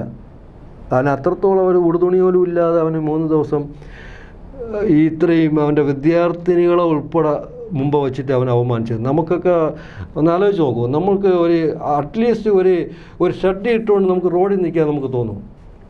ഒന്ന് ആലോചിച്ച് നോക്കൂ. നമുക്ക് ആർക്കെങ്കിലും തോന്നും. അപ്പോൾ ഒരു 10-200 കുട്ടികളെ മുമ്പ് വെച്ചിട്ട് ഒരു ഉടുത്തുണിയുടെ ഒരു നെറും പോലും കൊടുക്കാതെ ഇവന് ആ കുട്ടികളെ മുമ്പ് വെച്ചിട്ട് ഇത്രയും പീഡിപ്പിച്ച് ദേഹോപദ്രവം കൂടെ ഇത്രയും അലർച്ചയോടെ ചെയ്തത്, അതിലും വലിയ ഒരു വേദന എനിക്ക് എൻ്റെ ജീവിതത്തിൽ സഹിക്കാനില്ല. അവൻ അനുഭവിച്ചതെന്ന് വേദന. ചിലപ്പോൾ ഞാൻ പ്രതിഷേധിക്കുന്നത് അവനെ എങ്ങനെ നിർത്തിയിരുന്നോ ചിലപ്പോൾ ഞാൻ ആ രീതിയിലായിരിക്കും അവിടെ നിൽക്കുന്നത്. എനിക്കറിയാം അതിനുശേഷമുള്ള കോൺസിക്വൻസ്, അതിൻ്റെ പ്രശ്നങ്ങൾ എനിക്കറിയാം ചിലപ്പോൾ സംഭവിക്കുന്നത്. ഒരു മനുഷ്യൻ ആ രീതിയിൽ പബ്ലിക്കിൽ നിന്ന് കഴിഞ്ഞാൽ എന്തുമാത്രം നിയമപ്രശ്നം ഉണ്ടാവും, എന്തുമാത്രം പ്രശ്നങ്ങളുണ്ടാവും. ഞാൻ നല്ലവണ്ണം എനിക്കറിയാം, നല്ലവണ്ണം പഠിച്ചിട്ടുമുണ്ട്. പക്ഷേ എനിക്കത് വിഷയമല്ല. അവൻ അനുഭവിച്ചിട്ടുള്ള വേദനയുടെ അപ്പുറം എനിക്കൊരു വേദനയില്ല. ചിലപ്പോൾ ഞാൻ ആ രീതിയിലായിരിക്കും ഞാൻ ഈ മന്ത്രിയുടെ വീട്ടിൽ മുമ്പ് ക്ലിപ്പ് ഹൗസിന് മുമ്പ് ഞാൻ അങ്ങനെ പ്രതിഷേധിക്കുകയുള്ളൂ. കാര്യത്തിൽ എനിക്ക് എൻ്റെ മകൻ അനുഭവിച്ചുള്ള ഒരു ശാരീരികമായിട്ടുള്ള വേദന മാത്രമല്ല, അവൻ മാനസികമായിട്ട് എന്തുമാത്രം അവമാനിച്ച് കാണും ആ സമയത്ത്. ഒന്ന് ആലോചിച്ച് നോക്കും. നിങ്ങളെന്നെ ആലോചിച്ച് നോക്കുക. നമുക്ക് എങ്ങനെയെങ്കിലും അറ്റ്ലീസ്റ്റ് ഒരു ഷർട്ട് ഇടാതെ നമുക്കൊന്ന് റോഡിൽ ഇറങ്ങി നിൽക്കാൻ നമുക്ക് തോന്നും. പോട്ടെ, ഷർട്ടിൻ്റെ കാര്യം പോട്ടെ. ഷർട്ട് ഇടാതെ നമുക്ക് റോഡിലൊന്ന് ഇറങ്ങിയിട്ട് നമ്മളിപ്പോൾ ഈ ഒരു ജംഗ്ഷനിൽ നിന്ന് അപ്പുറത്തെ ജംഗ്ഷൻ വരെ നടന്നു പോകാൻ നമുക്ക് തോന്നും. അവനെ ഇത്രയും കൂടെ സഹപാഠികളെയും PG വിദ്യാർത്ഥികളെയും എല്ലാവരും മുമ്പ് വെച്ചിട്ട് ഒരു തുണി പോലും ഇല്ല അവമാനിച്ചത്. അപ്പം ഞാൻ ചിലപ്പം പ്രതിഷേധിക്കുന്നത് അതുപോലെ ആയിരിക്കും. എനിക്ക് പറയാൻ പറ്റില്ല. ഞാൻ എന്ത് തീരുമാനിക്കുന്നു എന്നുള്ളത് ഞാൻ അപ്പോഴും തീരുമാനിക്കും. കാരണം ഞാൻ ഏതറ്റം വരെയും പോകും. എനിക്ക് അവൻ്റെ അനുഭവിച്ചതിനെ കാട്ടി അപ്പുറം ഒരു വേദനയും മാനക്കേടും എൻ്റെ ജീവിതത്തിൽ എനിക്കിനി തോന്നേണ്ട കാര്യമില്ല, എനിക്ക് തോന്നുകയില്ല. തൻ്റെ വേദനയെക്കുറിച്ച് എന്തെങ്കിലും ഡയറി കുറിപ്പുകളോ നോട്ട്ബുക്കിലോ എന്തെങ്കിലും കുറിപ്പുകൾ സിദ്ധാർത്ഥൻ എഴുതിയിരുന്നോ, അതോ അത് നശിപ്പിക്കപ്പെട്ടോ? അത് എനിക്ക് തോന്നുന്നു ചിലപ്പോൾ കാണുമായിരിക്കും. അല്ല, ഇവിടെ അവൻ ഡയറി ഇപ്പോൾ ഇവിടെ എഴുതിയിട്ടില്ലല്ലോ, അവിടെ കാണുമായിരിക്കും. പക്ഷേ ഇനി നമ്മൾ പറഞ്ഞിട്ട് കാര്യമില്ല, അത് അതിവിദഗ്ധമായി നശിപ്പിച്ച് കാണും. അങ്ങനെ ഉണ്ട്. ആ നശിപ്പിക്കാനെടുത്ത സമയമാണല്ലോ ഡീനും അസിസ്റ്റൻറ്റ് വാർഡനും കൂടെ എടുത്തിട്ടുള്ള 1 മണി മുതൽ 5 മണി വരെയുള്ള ടൈമോ. അവൻ ചിലപ്പോൾ എന്തെങ്കിലും എഴുതി വെച്ച് കാണും. ചിലപ്പോൾ അവൻ വാളിൽ ചുമലിൽ തന്നെ എന്തെങ്കിലും കുറേ ഇട്ട് കാണും, പറയാൻ പറ്റില്ല. ചിലപ്പോൾ ആരെങ്കിലും പേര് തന്നെ എഴുതിയിട്ട് കാണുമായിരിക്കും. അപ്പോൾ എഴുന്നേക്കാൻ പറ്റാതെ കിടക്കുകയാണ്. ചിലപ്പോൾ എന്തെങ്കിലും ചെയ്ത് കാണും, അല്ലെങ്കിൽ ഇരുന്നു കൊണ്ട് തന്നെ എന്തെങ്കിലും അവൻ എഴുതി കാണും. അതെല്ലാം അവർ നശിപ്പിക്കുകയാണ്. അതുകൊണ്ട് ഇനി അതുണ്ട് എന്ന് പറഞ്ഞിട്ട് പോകേണ്ട കാര്യമില്ല. അത് ഡീൻ ആണ് അതിൻ്റെ മെയിൻ ഉത്തരവാദി. ഡീൻ തന്നെയാണ് അതിൻ്റെ ആരാച്ചാർ എന്ന് പറയുമ്പോൾ ആരാച്ചാര ജോലി എന്ന് പറഞ്ഞാൽ തൂക്കിലേറ്റുക, കഴിവേറ്റുക, ഇറക്കുക, അതാണ് ആരാച്ചാര ജോലി. പക്ഷേ ഇവിടെ ഏറ്റിയത് ഇയാളാണെന്ന് അറിയില്ല, അതിന് കണ്ടുപിടിക്കേണ്ടിയിരിക്കുന്നു. പക്ഷേ ഇറക്കിയത് ഇയാളെ കൂടെ നിന്നിട്ട് ഈ ഡീൻ എന്ന് പറയുന്നവനാണ്. അതുകൊണ്ട് അയാൾ ശരിക്കും പറഞ്ഞാൽ ആരാച്ചാർ തന്നെയാണ്. ആരാച്ചാര ജോലിയാണല്ലോ അയാൾ ചെയ്തത്. നീതി പ്രതീക്ഷിക്കുന്നുണ്ടോ അങ്ങ്? നീതി ഇപ്പോൾ ഞാൻ CBI അന്വേഷിക്കും, അവർ ഏറ്റെടുക്കും എന്നുണ്ടെങ്കിൽ ഇപ്പോഴും ഞാൻ പ്രതീക്ഷ കൈവിട്ടിട്ടില്ല. കാര്യം എന്ന് പറഞ്ഞാൽ എനിക്ക് ഈ CBI കോടതി എന്നൊക്കെ പറയുമ്പോൾ ഞാൻ ശരിക്കും ബഹുമാനിക്കുന്ന ഒരാളാണ്. പണ്ട് മുതലേ എനിക്ക് ഈ കോടതിയെ എനിക്ക് വിശ്വാസമാണ്. ചിലപ്പോൾ കോടതി ഏത് രീതിയിലുള്ള വിധി വരുമെന്ന് എനിക്കറിയില്ല പല കേസിലും. പക്ഷേ ഞാൻ വിശ്വസിക്കുന്നു, കോടതിയെ വിശ്വസിക്കുന്നു. അന്വേഷണം എന്നുള്ള രീതിയിൽ CBI ഞാൻ വിശ്വസിക്കുന്നു. എനിക്ക് അവരോട് ഭയങ്കര ബഹുമാനമാണ്. CBI NIA ഇങ്ങനെയൊക്കെ പറയുമ്പോൾ എനിക്ക് ഭയങ്കര ബഹുമാനമായി അവരെയൊക്കെ. ഈ മനുഷ്യൻ്റെ മുന്നിൽ കുറ്റബോധത്തോടെ തലതാഴ്ത്തി മാത്രമേ ഒരു മലയാളിക്ക് നിൽക്കാൻ കഴിയൂ. നമ്മുടെ സമൂഹം ചെയ്ത അതിക്രൂരമായ വേട്ടയാടൽ സമൂഹമെന്ന് ആക്ഷേപിക്കാൻ വയ്യ. SFI ക്രിമിനൽ സംഘമാണ് സിദ്ധാർത്ഥിനെ വേട്ടയാടിയതും ഒടുവിൽ കൊലപ്പെടുത്തിയതും. UGC ഏർപ്പെടുത്തിയ ആൻറ്റി റാഗിംഗ് സ്ക്വാഡിൻ്റെ റിപ്പോർട്ട് മനുഷ്യ മനസാക്ഷിയെ നടുക്കുന്നതാണ്. കഴിഞ്ഞ 8 മാസങ്ങളിലായി സിദ്ധാർത്ഥൻ എന്ന വിദ്യാർത്ഥിയെ അവർ നിരന്തരം വേട്ടയാടി. ആരായിരുന്നു സിദ്ധാർത്ഥൻ? എന്തിനാണ് SFI ക്രിമിനൽ സംഘം ആ നിരപരാധിയായ വിദ്യാർത്ഥിയെ ഇത്രമേൽ പീഡിപ്പിച്ച് ഒടുവിൽ കൊലപ്പെടുത്തിയത്? നിയമത്തിന് മുന്നിൽ നിരന്തരം ഈ മനുഷ്യൻ യാചിക്കുകയാണ്. എൻ്റെ മകനെ കൊലപ്പെടുത്തിയവരെ നിയമത്തിൻ്റെ പഴുതിൽ അവരർഹിക്കുന്ന ശിക്ഷ വാങ്ങിക്കൊടുക്കണം എന്ന് ഈ ദേഹം അഭ്യർത്ഥിക്കുകയാണ്. കൊട്ടിയടയ്ക്കപ്പെട്ടതല്ല നമ്മുടെ ഭരണകൂടത്തിൻ്റെ ചെവി. അവർ മനഃപൂർവ്വം പല തന്ത്രങ്ങളൊരുക്കി ഇദ്ദേഹത്തെ ആട്ടിപ്പായിക്കുകയാണ്. CBI അന്വേഷണം പോലും വെറും പ്രഹസനമാകുന്നു. ഏറ്റവും ഒടുവിൽ കൊടും കുറ്റവാളികളായ 33 വിദ്യാർത്ഥികളെ വീണ്ടും സസ്പെൻഷൻ പിൻവലിച്ച് കോളേജിലേക്ക് തിരിച്ചെടുക്കുമ്പോൾ നിസ്സംഗതയോടെ നോക്കി നിൽക്കുന്നു മലയാളികൾ. എവിടെയാണ് നമുക്ക് തെറ്റുപറ്റിയത്? എന്താണ് ഈ വിഷയത്തിൽ സംഭവിച്ചു കൊണ്ടിരിക്കുന്നത്? മലയാളി വാർത്തയോട് ഹൃദയം തുറന്ന് ശ്രീ ജയപ്രകാശ് സംസാരിക്കുന്നു. എന്തുകൊണ്ടാണ് ഈ 33 വിദ്യാർത്ഥികളുടെ സസ്പെൻഷൻ ഇപ്പോൾ പിൻവലിച്ചിരിക്കുന്നത്? എന്താണ് അങ്ങയുടെ ഒരു കണക്കുകൂട്ടൽ ഇക്കാര്യത്തിൽ? ഞാനിത് മുൻകൂട്ടി കണ്ടിരുന്നതാണ്. ശരിക്കും പറഞ്ഞാൽ ഈ 33 എല്ലാവരുടെയും സസ്പെൻഷൻ പിൻവലിച്ച് എല്ലാവരും രക്ഷപ്പെടും എന്നുള്ള കാര്യം ഞാൻ മുൻകൂട്ടി കണ്ടിരുന്നു. അത് എന്തുകൊണ്ട് ഇത്ര താമസിച്ചു പോയത്, ഒരു സസ്പെൻഷൻ പിൻവലിച്ചിട്ട് എന്തുകൊണ്ട് താമസിച്ചു പോയി എന്നാണ് എനിക്കിപ്പോൾ അതിശയം. കാരണം പറഞ്ഞാൽ എനിക്ക് നല്ലവണ്ണം അറിയാം ഇതിൽ അന്വേഷണം CBI അന്വേഷിക്കാം എന്ന് പറഞ്ഞ ഉടനെ പോലീസ് അന്വേഷണം മതിയാക്കി. അതേ ദിവസം തന്നെ പോലീസ് അന്വേഷണം മതിയാക്കി. അപ്പോൾ തന്നെ എനിക്ക് അപകടം ഞാൻ മണത്ത് തുടങ്ങിയായിരുന്നു. ഇപ്പോൾ ഇങ്ങനെയാണെങ്കിൽ ഉടനെ തന്നെ ഇതിൻ്റെ സസ്പെൻഷൻ പിൻവലിച്ചിട്ട് ആ കുട്ടികളെ, ആ ക്രിമിനലുകൾ വീണ്ടും കോളേജിലോട്ട് വരുമെന്ന് ഞാനിങ്ങനെ നോക്കിയിരിക്കുകയായിരുന്നു. പക്ഷേ അതിപ്പം എന്താ പറയുക, ഒരു 2 ആഴ്ച താമസിച്ചു പോയെന്ന് മാത്രമേ ഉള്ളൂ. പുതിയ VC വന്ന് ചെയ്തത് ഉടനെ ചെയ്തത് ഈ കാര്യമാണ്, സസ്പെൻഷൻ പിൻവലിക്കുക. അവരെ കോളേജിൻ്റെ കാര്യങ്ങൾ അവിടുത്തെ സൽപ്പേര് നിലനിർത്തണം. അതുകൊണ്ട് അവർ ഏത് വഴിക്കും പോയി എങ്ങ് അറ്റം വരെയും പോകും. കാരണം അവർക്ക് അവരെ ഭരണം ബാക്കിലുണ്ട്, സംരക്ഷിച്ചോളാമെന്നുള്ള ബാക്കിലുണ്ട്. അതുകൊണ്ട് അവർ പിൻവലിച്ചു. CBI അന്വേഷണം പോലും മുഖ്യമന്ത്രി ഒരുക്കിയ ഒരു തന്ത്രം മാത്രമാണോ, ഒരു ചതിവായിരുന്നു എന്ന് അങ്ങ് കരുതുന്നുണ്ടോ? ആദ്യം ഞാൻ വിചാരിച്ചു എൻ്റെ ഒരു ശ്രമം കൊണ്ട്, അല്ലെങ്കിൽ എൻ്റെ ഒരു യാചന കൊണ്ട്, ഞാൻ യാചിക്കുന്നത് കൊണ്ട് അദ്ദേഹം തന്ന ഒരു അന്വേഷണമാണ് എന്ന് ഞാൻ ആദ്യം വിചാരിച്ചു. പക്ഷെ അത് കഴിഞ്ഞിട്ട് എനിക്കത് മനസ്സിലായത് എല്ലാവരെയും വായ മൂടിക്കെട്ടാനായിട്ടുള്ള ഏറ്റവും വലിയ ആയുധമായിരുന്നു എടുത്തതെന്ന്. എനിക്ക് കൂടുതലായിട്ടുള്ള രാഷ്ട്രീയം അറിയില്ലല്ലോ, രാഷ്ട്രീയ തന്ത്രം അറിയില്ല. അങ്ങനെയാണെങ്കിൽ ഞാൻ വലിയ രാഷ്ട്രീയക്കാരനാവുമായിരുന്നു. പക്ഷേ എന്തുകൊണ്ട് ഇങ്ങനെ എടുത്തു? പെട്ടെന്ന് തന്നെ ഒരു ആക്ഷൻ, ഞാൻ പറഞ്ഞു തീരുന്നതിന് മുമ്പ്, പറഞ്ഞ അരമണിക്കൂറിന് തന്നെ CBI അന്വേഷണം പ്രഖ്യാപിക്കുന്നു. അതുകൊണ്ട് മനസ്സിലാക്കിയത് എല്ലാവരുടെയും മൂടിക്കെട്ടണം. മൂടിക്കെട്ടിയേ പറ്റുള്ളൂ. മൂടിക്കെട്ടി കഴിഞ്ഞാൽ ഈ പറയും പോലെ ചാനലുകളും എല്ലാ പേരും ഇതിൻ്റെ പുറകിലുണ്ട്. എല്ലാ ആൾക്കാരും, ചാനലും എല്ലാ രാഷ്ട്രീയക്കാരും, അവരെല്ലാവരുടെ മൂടിക്കെട്ടണം. അതുകൊണ്ട് തന്നെയാണ് ഈ പരിപാടി ഇത് ചെയ്തത്. സ്വന്തം മകൻ്റെ മരണത്തിൽ അതിശക്തമായ നിലപാടുമായി ജയപ്രകാശും ഭാര്യ ഷീബയും രംഗത്തെത്തി. മകൻ്റെ കൊലപാതകത്തിന് പിന്നിൽ കളിച്ചവരെയൊക്കെ നിയമത്തിന് മുന്നിൽ കൊണ്ടുവരാൻ ഇവരാൽ ആകുന്ന വിധം ആദ്യഘട്ടത്തിൽ മാധ്യമങ്ങളോട് കാര്യങ്ങൾ വ്യക്തമാക്കി. പിന്നീട് സമൂഹം ഭയക്കുന്ന തരത്തിൽ നിരവധി തെളിവുകളാണ് നമുക്ക് മുന്നിൽ തെളിഞ്ഞു വന്നത്. ആ തെളിവുകൾ ഈ കുറ്റവാളികളെ കൊടുക്കും എന്നൊരു ഘട്ടത്തിൽ നമ്മളൊക്കെ പ്രതീക്ഷിച്ചു പോയി. ഇദ്ദേഹത്തിൻ്റെ സമരം വിജയം കണ്ടു എന്ന് മാധ്യമങ്ങൾ വരെ പ്രഖ്യാപിച്ചു. എന്നിട്ടും ഇപ്പോഴും നീതിക്ക് വേണ്ടി കരയുന്നു. മുമ്പൊരിക്കൽ ഈശ്വര വാര്യർ എന്നൊരു പിതാവിൻ്റെ കണ്ണീർ കേരളത്തിൽ വീണത് ഇതേ ഇടതുപക്ഷവും ഇതേ CPMും ഇതേ നേതാക്കളും തന്നെയാണ് ആവർത്തിച്ച് പിന്നീട് പലപ്പോഴും രാഷ്ട്രീയ പ്രചരണത്തിന് ആയുധമാക്കിയത്.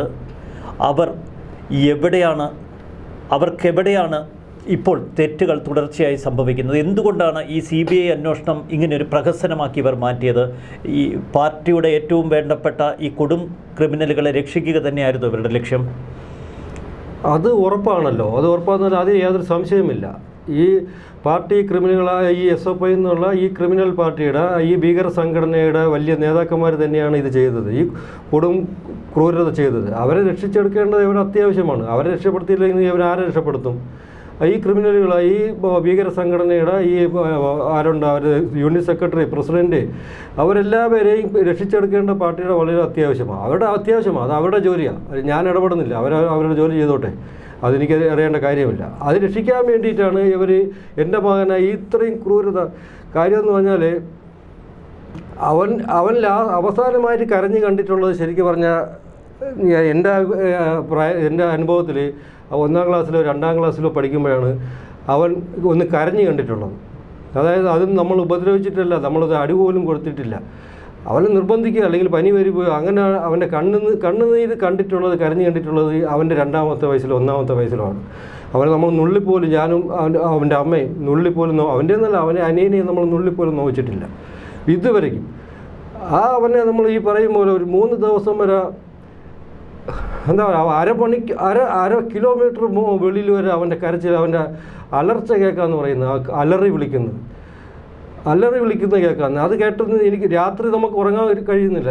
നമ്മൾ ഞാനും ഒരു ഭാര്യ ഉറങ്ങുന്നതെന്ന് പറഞ്ഞാൽ ഇപ്പോൾ പകലെങ്ങനെയോ കസേരയിൽ ഇരുന്നിട്ട് ഉറക്കം വരുമ്പോൾ വീഴുന്ന, രാത്രി കിടക്കുമ്പോൾ ചെവിയിൽ വന്ന് അടിക്കുന്നത് ഇതാ അവൻ്റെ അലർച്ച. കാരണം അതൊരു പുരുഷനല്ലേ, ഒരു 10-20 വയസ്സായിട്ടുള്ള ഒരു കുട്ടിയില്ലേ, അവന് നിസ്സഹായതയോടെ ഇങ്ങനെ അലറുന്നത് വിളിച്ചല്ല, കരച്ചിലും പോലും വരാതെ ജീവന് വേണ്ടി പിടയുന്ന ഒരു തുള്ളി വെള്ളമില്ലാതെ. അതിങ്ങനെ രാത്രി ആലോചിക്കുമ്പോൾ ഉറങ്ങാൻ പറ്റുന്നില്ല ശരിക്കും. കഴിഞ്ഞ 8 മാസമായി സിദ്ധാർത്ഥിനെ ഇവർ പീഡിപ്പിക്കുന്നതിൻ്റെ റിപ്പോർട്ടാണ് UGC നൽകിയ ആൻറ്റി റാഗിംഗ് സ്ക്വാഡ് റിപ്പോർട്ടിലുള്ളത്. എന്തിനാണ് 8 മാസം തുടർച്ചയായി സിദ്ധാർത്ഥിനെ അവർ ഇത്രയേറെ പീഡിപ്പിച്ചത്? എന്തുകൊണ്ട് ഈ കാലഘട്ടത്തിൽ സിദ്ധാർത്ഥ് മാതാപിതാക്കളോട് ഇക്കാര്യം തുറന്നു പറഞ്ഞില്ല?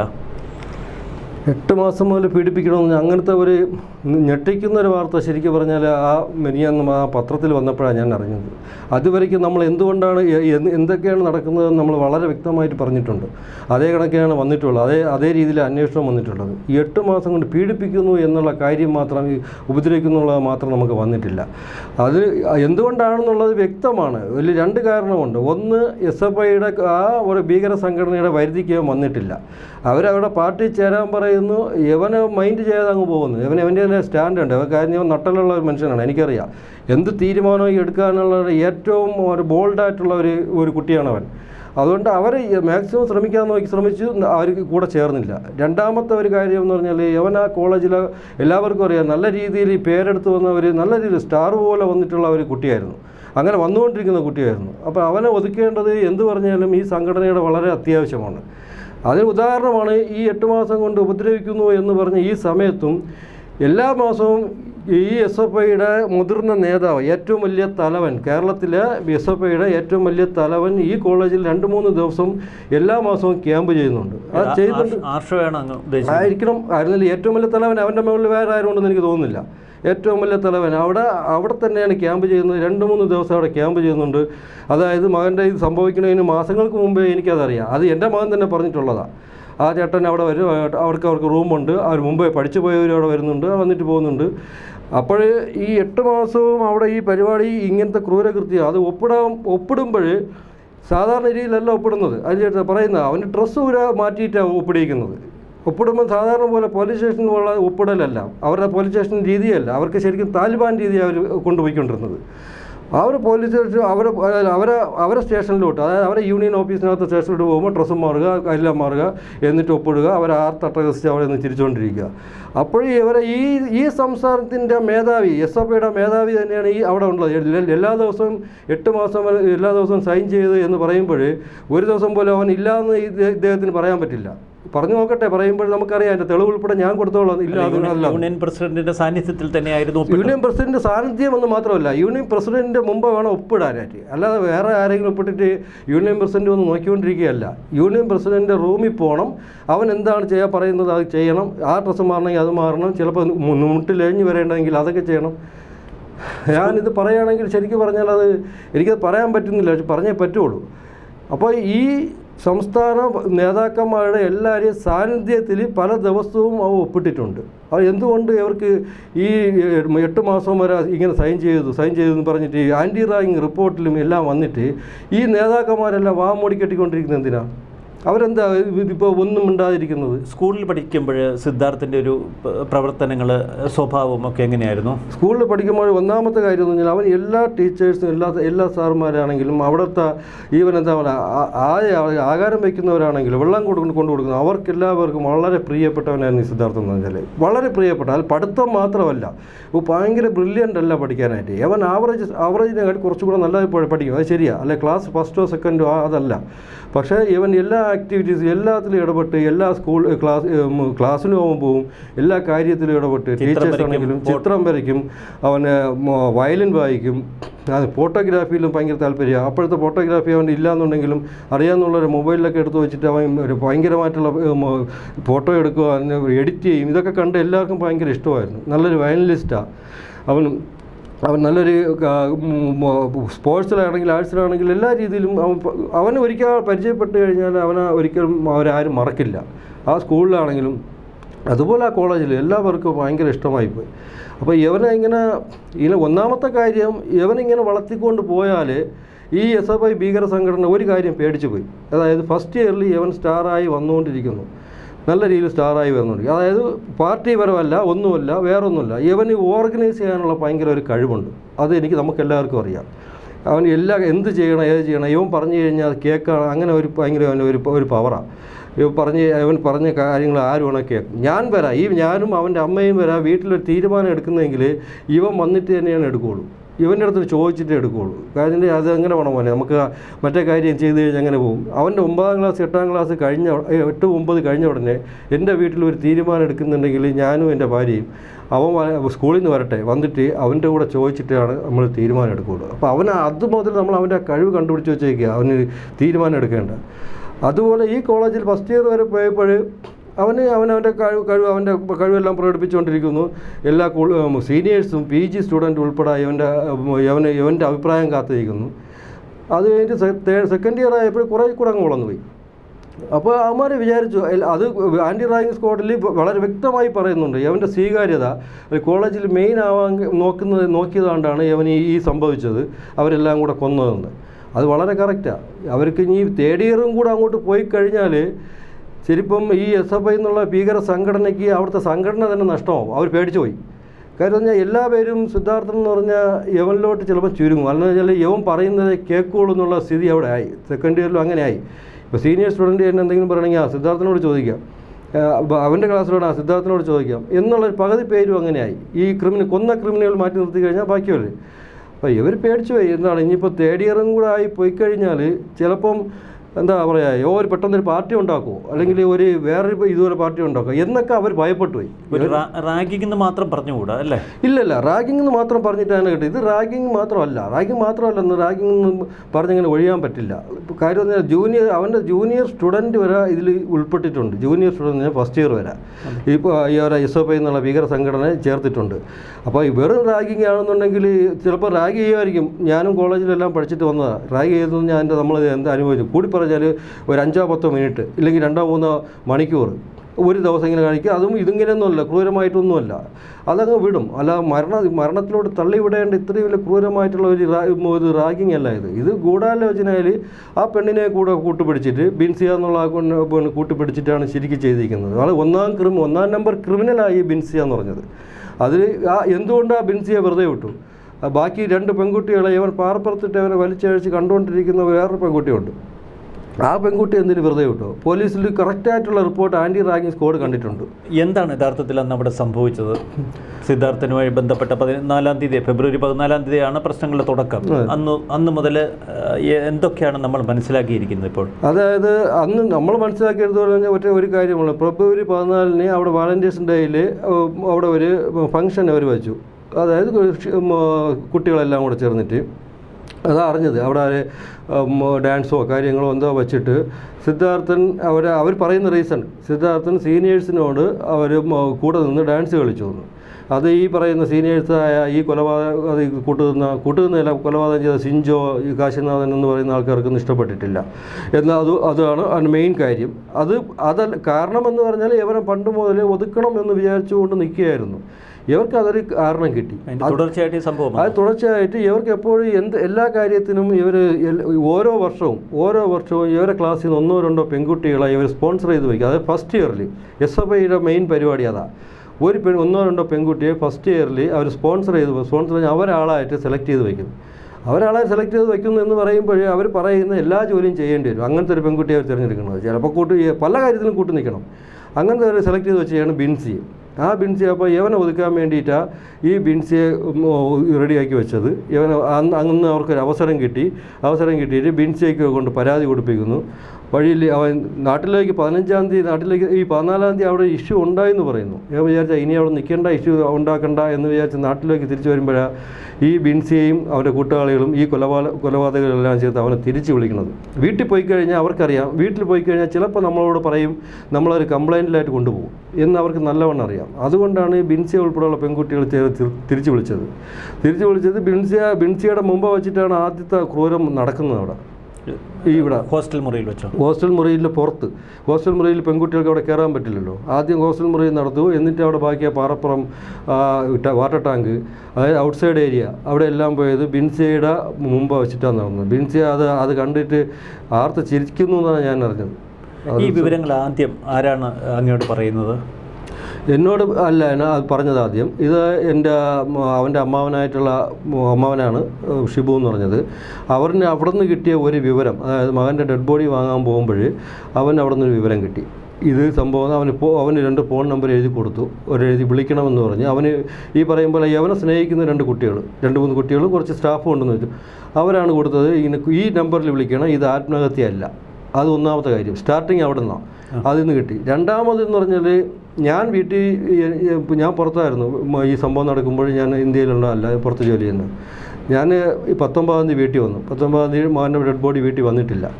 20-ാം തീയതി മകൻ്റെ ഡെഡ് ബോഡി കൊണ്ടുവന്നിട്ടാണ് ഞാൻ വീട്ടിൽ നിന്ന് വെളിയിൽ തന്നെ ഇറങ്ങുന്നത്. അതൊരു വീട്ടിൽ വെളിയിൽ ഇറങ്ങിയിട്ടില്ല. ബോഡി കൊണ്ടുപോയിട്ട് സംസ്കരിക്കാനായിട്ട് കൊണ്ടുപോയി അവൻ്റെ അനിയനാണ് കൊണ്ടുപോയത്, എൻ്റെ ഇളയ മകനാണ് കൂടെ പോയത്. ഞാൻ പുറത്തിരിക്കുമ്പോൾ 2-3 പെൺകുട്ടികൾ എൻ്റെ അടുത്ത് വന്നു. 2 പെൺകുട്ടികളും ഒരു ആൺകുട്ടി എൻ്റെ അടുത്ത് വന്നിട്ട് ഇങ്ങനെ അവർ കോളേജിൽ നിന്ന് വന്ന കുട്ടികളാണ്. കുറച്ച് കുട്ടികൾ വന്നതെന്ന് ഞാൻ കണ്ടു. എന്നോട് തോളിൽ വന്നിരുന്നിട്ട് പതുക്കെ സമാധാനിപ്പിക്കും പോലെ എൻ്റെ വന്നിട്ട് ചെവിയിൽ പറഞ്ഞതാണ് ഈ 2 കാര്യം. കാര്യം എന്നാൽ സിൻജോയും കൂട്ടരാണ് ചെയ്തത്. ഇത് സിൻജോ ആയിരുന്നു എനിക്കറിയില്ലായിരുന്നു. അവർ പറഞ്ഞു കഴിഞ്ഞാൽ സിൻജോ തല വെട്ടുമെന്ന് പറഞ്ഞ്, പാർട്ടിക്കാരാണ് അങ്കിളെ, അതുകൊണ്ട് പറ്റൂല. പിന്നെ കോളേജിൽ നിന്ന് പറഞ്ഞു വിട്ടു. ഈ കാര്യം പുറത്ത് പറഞ്ഞു കഴിഞ്ഞാൽ കോളേജിൽ നിന്ന് പുറത്താവും. പിന്നെ അത് കഴിഞ്ഞിട്ടാണ് പറഞ്ഞത് ഈ 3 കുട്ടികളെ പേര്, ഈ അക്ഷയ്, ഡാനിഷും റഹാനും. ഈ 3 കുട്ടികളുടെ പേര് എനിക്ക് നല്ലവണ്ണം അറിയാം. അവൻ എപ്പോഴും പറയുന്ന പേര്. ക്ലാസ്മേറ്റ്സ് മാത്രമല്ല, റൂംമേറ്റ്സോ. ഇവരെല്ലാം കൂടെ റൂമിൽ വെച്ച് അവനെ തീർത്തതാണെങ്കിലെന്ന് പറഞ്ഞു. പക്ഷെ അക്ഷയ് ഇതുവരെ പിടികൂടിയിട്ടില്ല. അക്ഷയെ പിടികൂടിയില്ലെന്നല്ല, അക്ഷയെ പിടികൂടില്ല എന്ന് പറയാൻ പറ്റില്ലല്ലോ. അക്ഷയെ പിടികൂടില്ല. ആദ്യം മുതൽ അവസാനം വരെയും ഈ അക്ഷയാണ് ഇവൻ്റെ ഫോൺ നിയന്ത്രിച്ചിരുന്നത്. ഇവൻ ഏറ്റവും കൊലപാതകത്തിൽ നമ്പർ 1 നിന്ന് കൂട്ടുനിന്നത് അവനാണ്. ഉപദ്രവിച്ചതിലും കൂടെ നിന്നതും എല്ലാം അവനാണ്. പക്ഷേ എന്തുകൊണ്ട് പിടികൂടില്ല എന്ന് പറയാൻ കാര്യം എന്ന് പറഞ്ഞാൽ അക്ഷയാണ് അക്ഷയ്ക്ക് ഇത് കൊടുക്കുന്നത്, പ്രൊട്ടക്ഷൻ കൊടുക്കുന്നത് ഈ ഇടുക്കിയിലുള്ള ഒരു രാഷ്ട്രീയക്കാരനാണ് M.M. മണി. അദ്ദേഹമാണ് ഇതിൽ ഉറപ്പായിട്ട് അക്ഷയ്ക്ക് ഇത് കൊടുക്കുന്നത്, പ്രൊട്ടക്ഷൻ കൊടുക്കുന്നത്. അക്ഷയ് ഇടുക്കിക്കാരനാണ്. അവൻ്റെ അച്ഛനൊരു പ്ലാനറുമാണ്, നല്ലൊരു പാർട്ടി പ്രവർത്തകനുമാണ്. പോരാത്തതിന് അക്ഷയുടെ ഒരു കുടുംബ സുഹൃത്തും കൂടെയാണ് M.M. മണി. കൊല്ലിക്കാനൊന്നും ഒരു മടിയില്ലാത്ത 1, 2, 3 എന്നാണ് M.M. മണിയെ കുറിച്ച് അറിയാം, എല്ലാവർക്കും അറിയാമല്ലോ. പിന്നെ അതൊന്നും ഒരു കാര്യമില്ല. അത് മാത്രമല്ല, അക്ഷയ്ക്ക് വേറൊരു കേസും ഉണ്ടായിട്ടുണ്ടല്ലോ. വളരെ അവരുടെ ഭാഷയിൽ പറഞ്ഞു കഴിഞ്ഞാൽ വളരെ ഓമനത്വമുള്ള വേറൊരു കേസും ഉണ്ടായിട്ടുണ്ട് ഈ അക്ഷയ്ക്ക്. അവൻ 10ാം ക്ലാസ്സിൽ പഠിക്കുമ്പോൾ, അക്ഷയ്ക്ക് 10ാം ക്ലാസ്സിൽ പഠിക്കുമ്പോൾ പ്രായം 15 കൂടുതലുണ്ട്, ഏകദേശം 17 വരെ ഉണ്ട്. അപ്പോഴേ അവൻ്റെ അമ്മയുടെ കുടുംബത്തിൽപ്പെട്ട ഒരു പെൺകുട്ടിയെന്ന് പറയാൻ പറ്റില്ല, ഒരു പിഞ്ചു കുഞ്ഞിനെ, 4 വയസ്സുള്ള ഒരു പിഞ്ചു കുഞ്ഞിനെ ഇവൻ പീഡിപ്പിച്ച് പിച്ച് ചീന്തിയ ആ സമയത്ത് അതിൽ അവനെ രക്ഷപ്പെടുത്തിയത് ഈ M.M. മണിയാണ്. അല്ല, നമുക്ക് അതിൽ പരാതി കേസില്ല. അതാണ് ഞാൻ പറഞ്ഞത്. ആ സാധനത്തിൽ അവർ കോടതിയിൽ പോലീസിൽ കേസാവാതെ ഒതുക്കി തീർത്തത് ഈ M.M. മണി. അവിടെ 2 കേസ് ഉണ്ടായിട്ടുണ്ട്. അതുകൊണ്ട് ഞാൻ ലിങ്ക് ചെയ്ത് പറയുന്നത്. ആ സമയത്ത് രക്ഷപ്പെടുത്തി വിട്ടത് M.M. മണിയെ കുടുംബ സുഹൃത്താണ്. പിന്നെ കുടുംബമാണ്, കേസുണ്ടാവല്ലേ.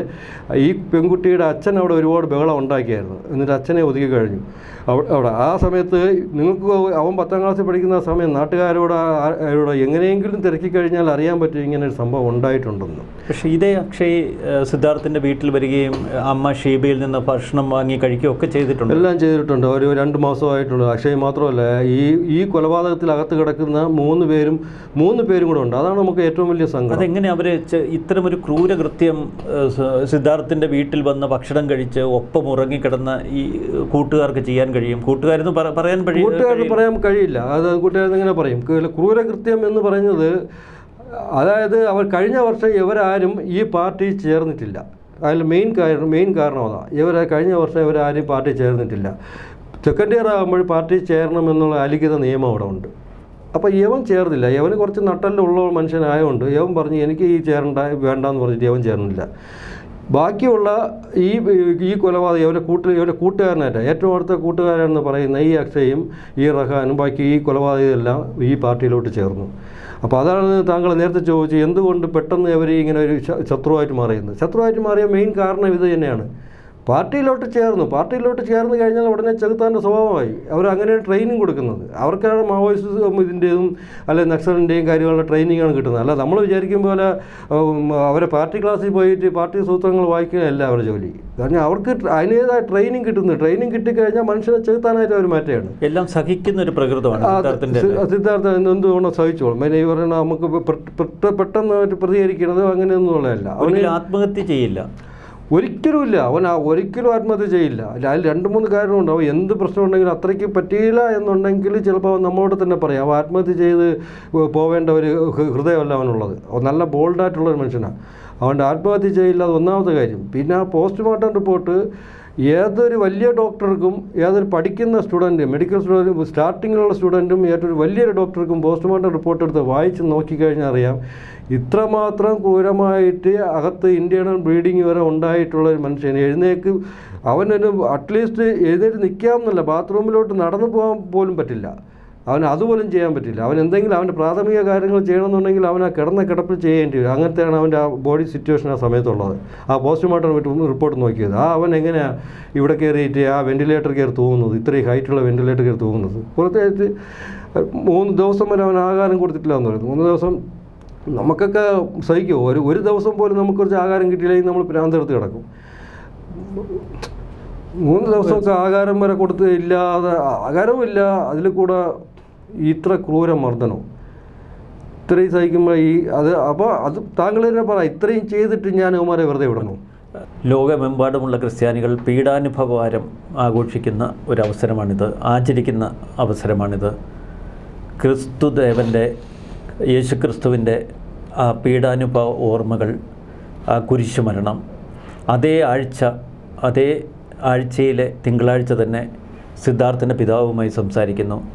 ഈ അഭിമുഖത്തിൻ്റെ തുടക്കം മുതൽ ഒടുക്കം വരെ ഒന്ന് കരയാതെ പിടിച്ച് നന്ദി, നമസ്കാരം.